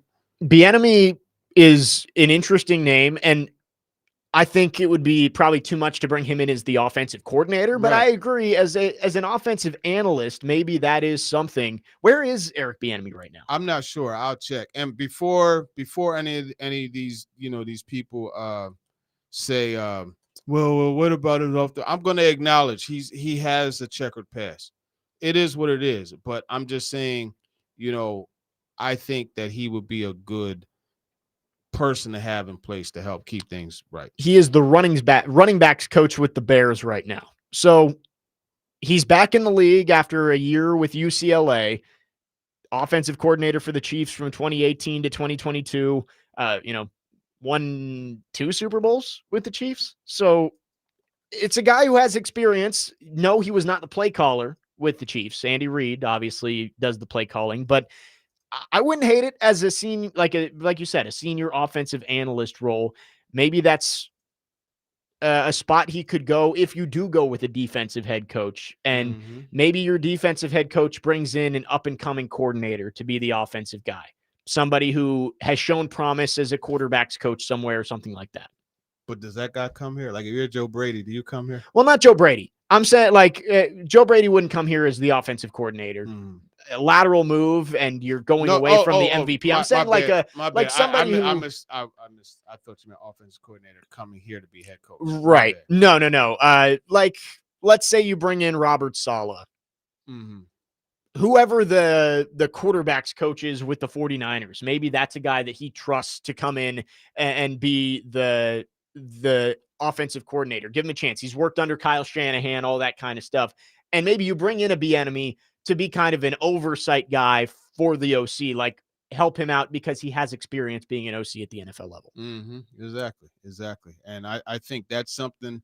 Now, it's just funny how the filter up thing works, right? Because you get the quarterback coach, become the OC, and then if it's successful, then that OC has head coach. Like it's just right. Yeah. Joe Graves would be the 49ers offensive, their quarterback's coach. So, let's see. He was at Georgia Southern before he went to the 49ers. So maybe not specifically that example, but maybe there's a scenario where you have Bieniemy working in tandem with a younger guy as the offensive coordinator if you bring in some sort of head coach, defensive head coach. Trevor on the text line says, I don't care who they bring in, just keep Bones Fossil. And I would guess that would be a priority for whoever the Titans hire as the head coach. Absolutely. I think you got to keep that because this special teams unit is finally something that has a threat.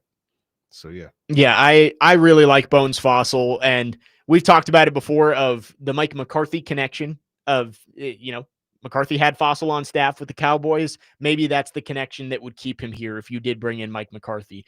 We've touched on Matt Nagy a little bit, and I think that is a name that Titans fans should pay more attention to.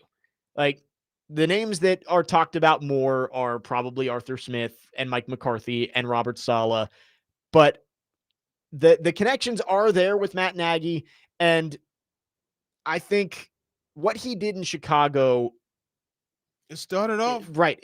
There's positives to take from his time in Chicago, maybe even more than Arthur Smith's time in Atlanta, and neither of them had a great quarterback situation. Like Mitch Trubisky had some flashes his first couple of years in the league, but neither of them had a great quarterback situation. And Matt Nagy still finished with a winning record during his time with the Bears. He had a 12-win season. I would not hate a Matt Nagy hire. And if Mike Borgonzi really is leading the search, I find it hard to believe that Nagy's not going to be one of his first calls. Yeah, I find it hard to believe too. And I'm just looking at kind of like his profile and stuff. And yeah, I mean, this wouldn't be a bad decision whatsoever. And you do have even though it wasn't, NFL, he has some playing experience too. And that there's always that degree of relatability. He has some pro playing experience. Yeah. So that always helps. Does that mean automatically he's going to be a good coach? No, I'm not saying that, but it doesn't hurt, and then you look at he's very well tied into Brett Veach had him work as an intern with the Eagles. Like there's very well tied. And we know Veach with his position with the Chiefs, now, Right. So I think that influence would definitely be one.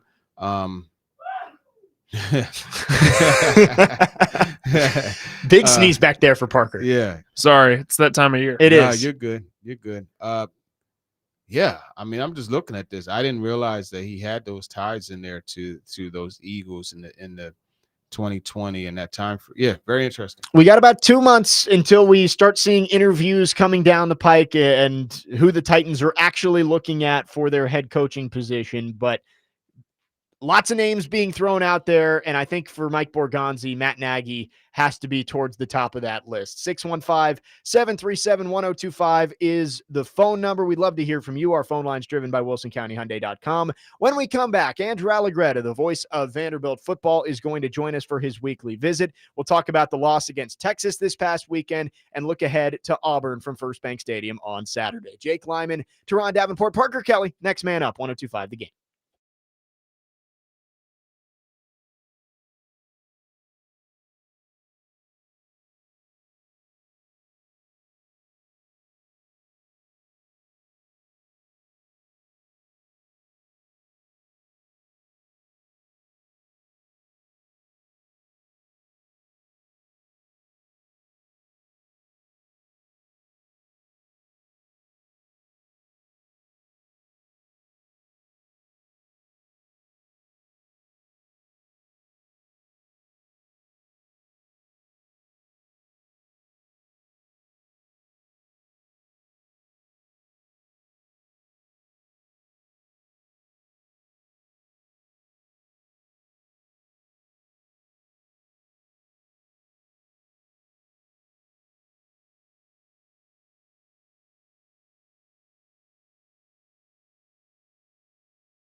Next man up, 102.5 The Game, Jake Lyman, Turron, Davenport, Parker Kelly with you on this Thursday.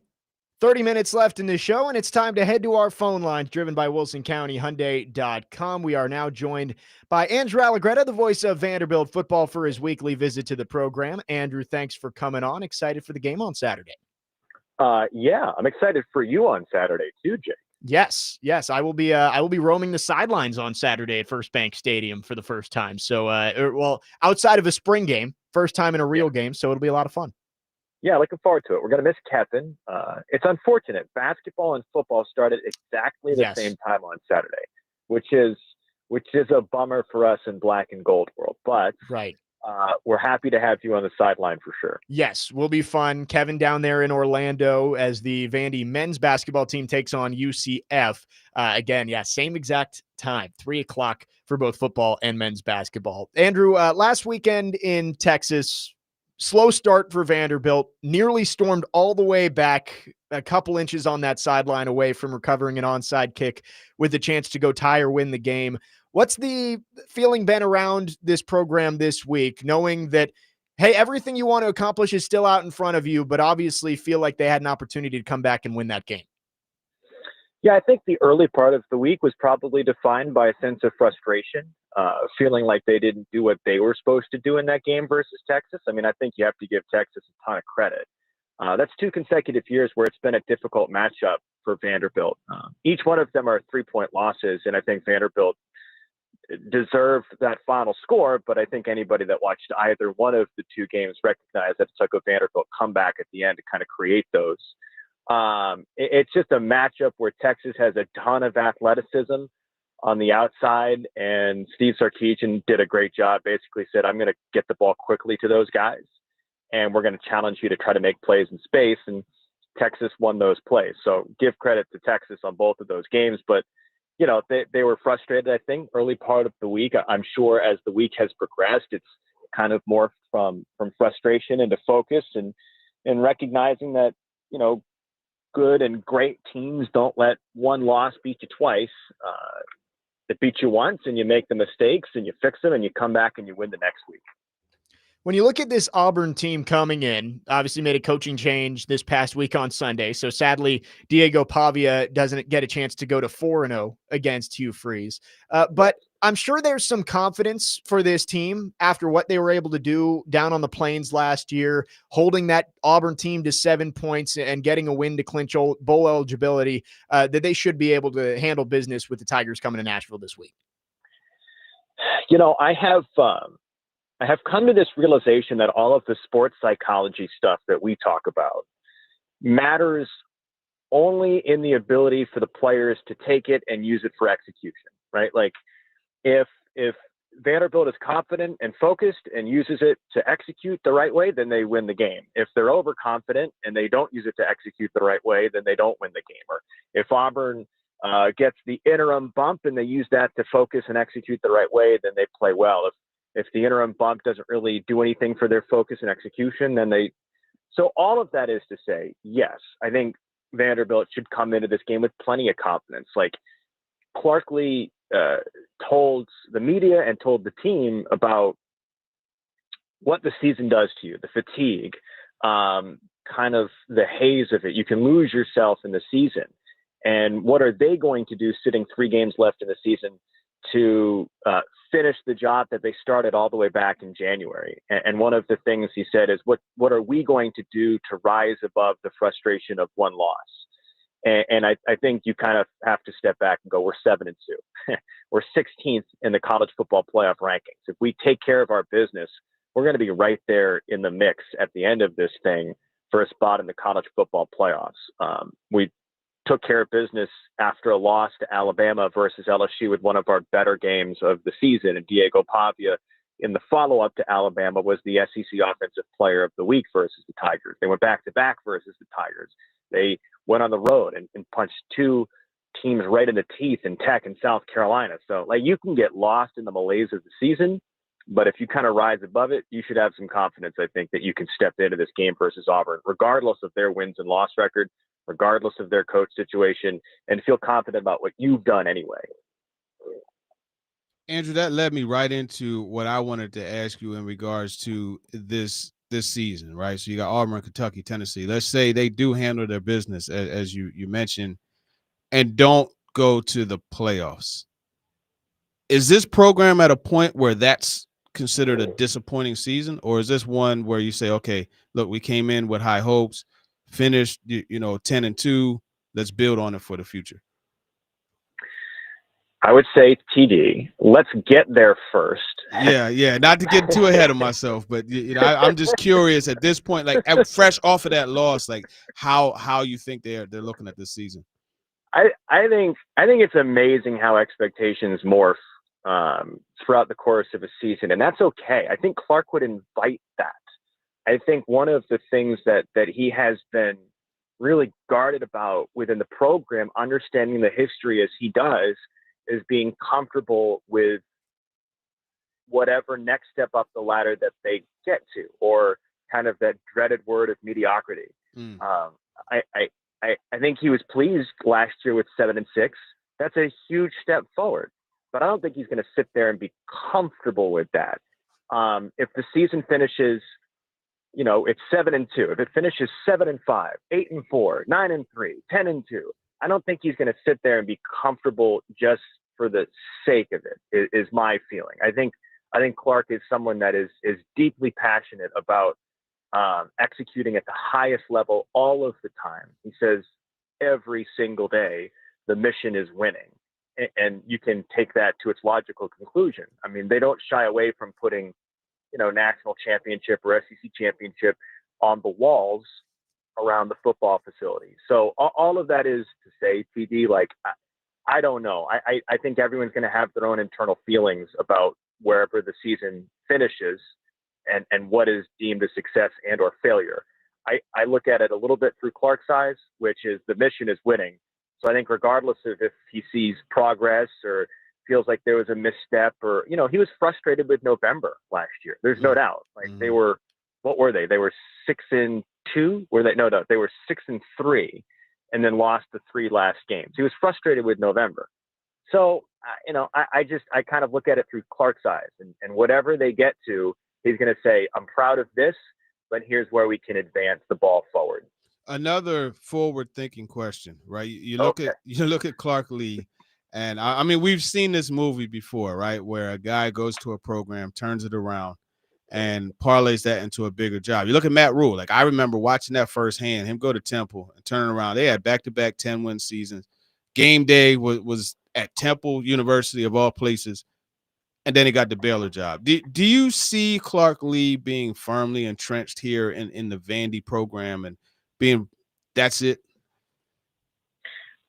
I respect the heck out of that question. I respect the heck out of that. Don't hit me with a Drew Rosenhaus, man. Don't hit me with the next question. No, I'm not going to hit you with the next question. Right.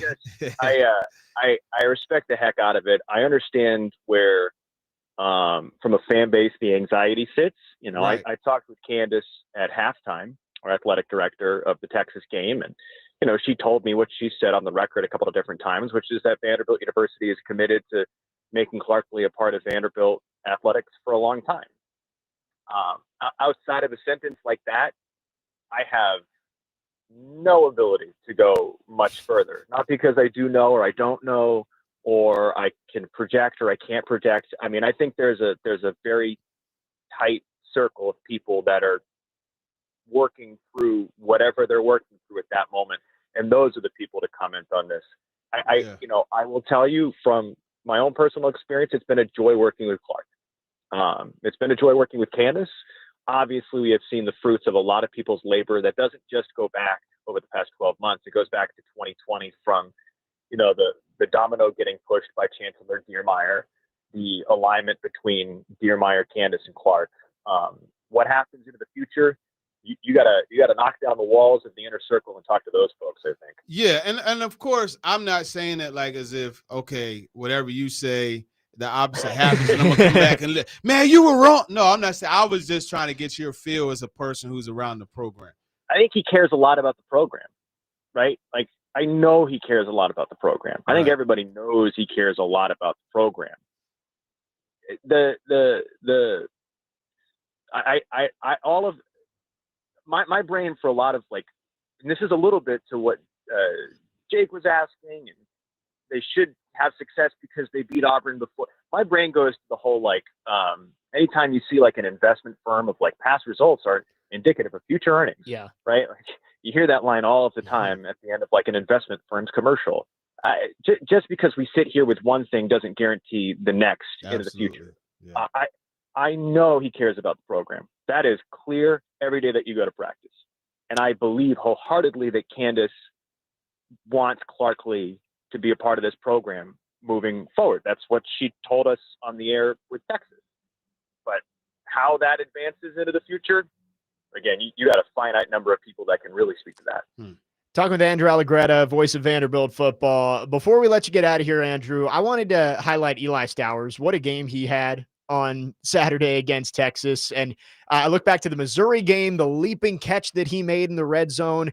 Somehow it still feels like he's underrated despite being a possible first-round pick in the NFL draft. How have you seen him become such an impact player for this team, especially with the connection that he has with Diego Pavia? I mean, that's probably the place that you start first and foremost. I love the makeup of everything with, I've used the phrase that Pavia is kind of the conduit for Clark Lee to the locker room. Like Clark has the emotion and the passion for this program and the confidence for this program. And Pavia kind of takes that and injects it into the locker room. And I think Eli is this wonderful kind of rounding out of Pavia's personality.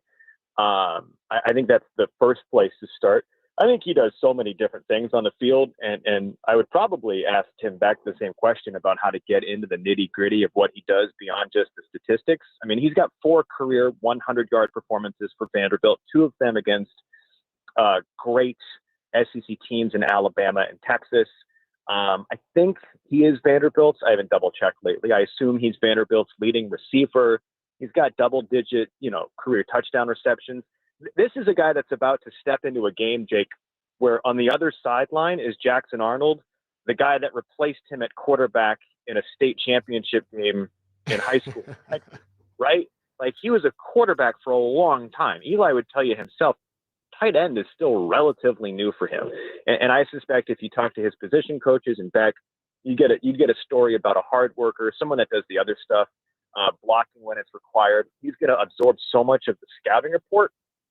So he's going to have to work a little bit harder to get open. He's not going to surprise anybody with the exception of that 60-something yard touchdown reception, which Norm made a good point. It's like you're so used to Eli going 5 or 10 yards downfield. All of a sudden he hits you 30 and you're shocked.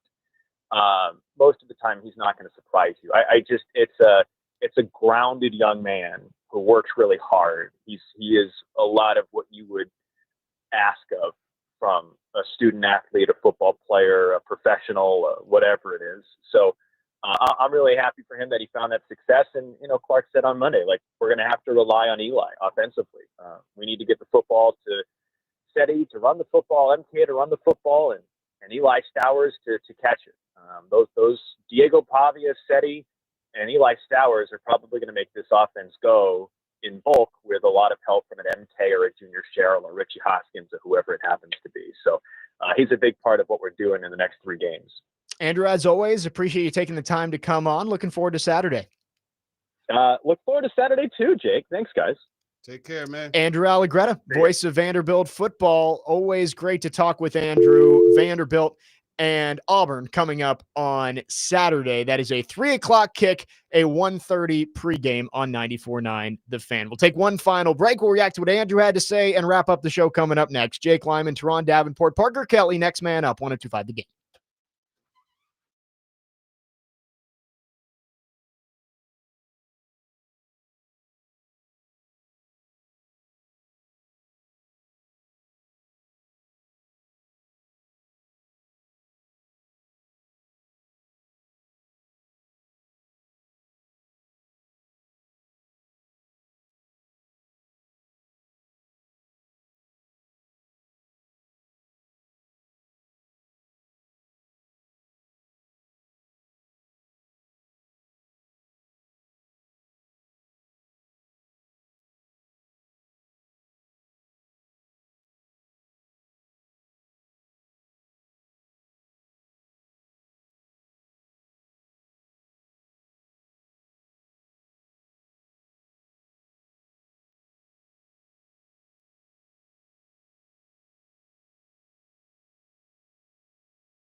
Final segment on this Thursday. Jake Lyman, Turron, Davenport, Parker Kelly, next man up, 102.5 The Game. Been a fun show.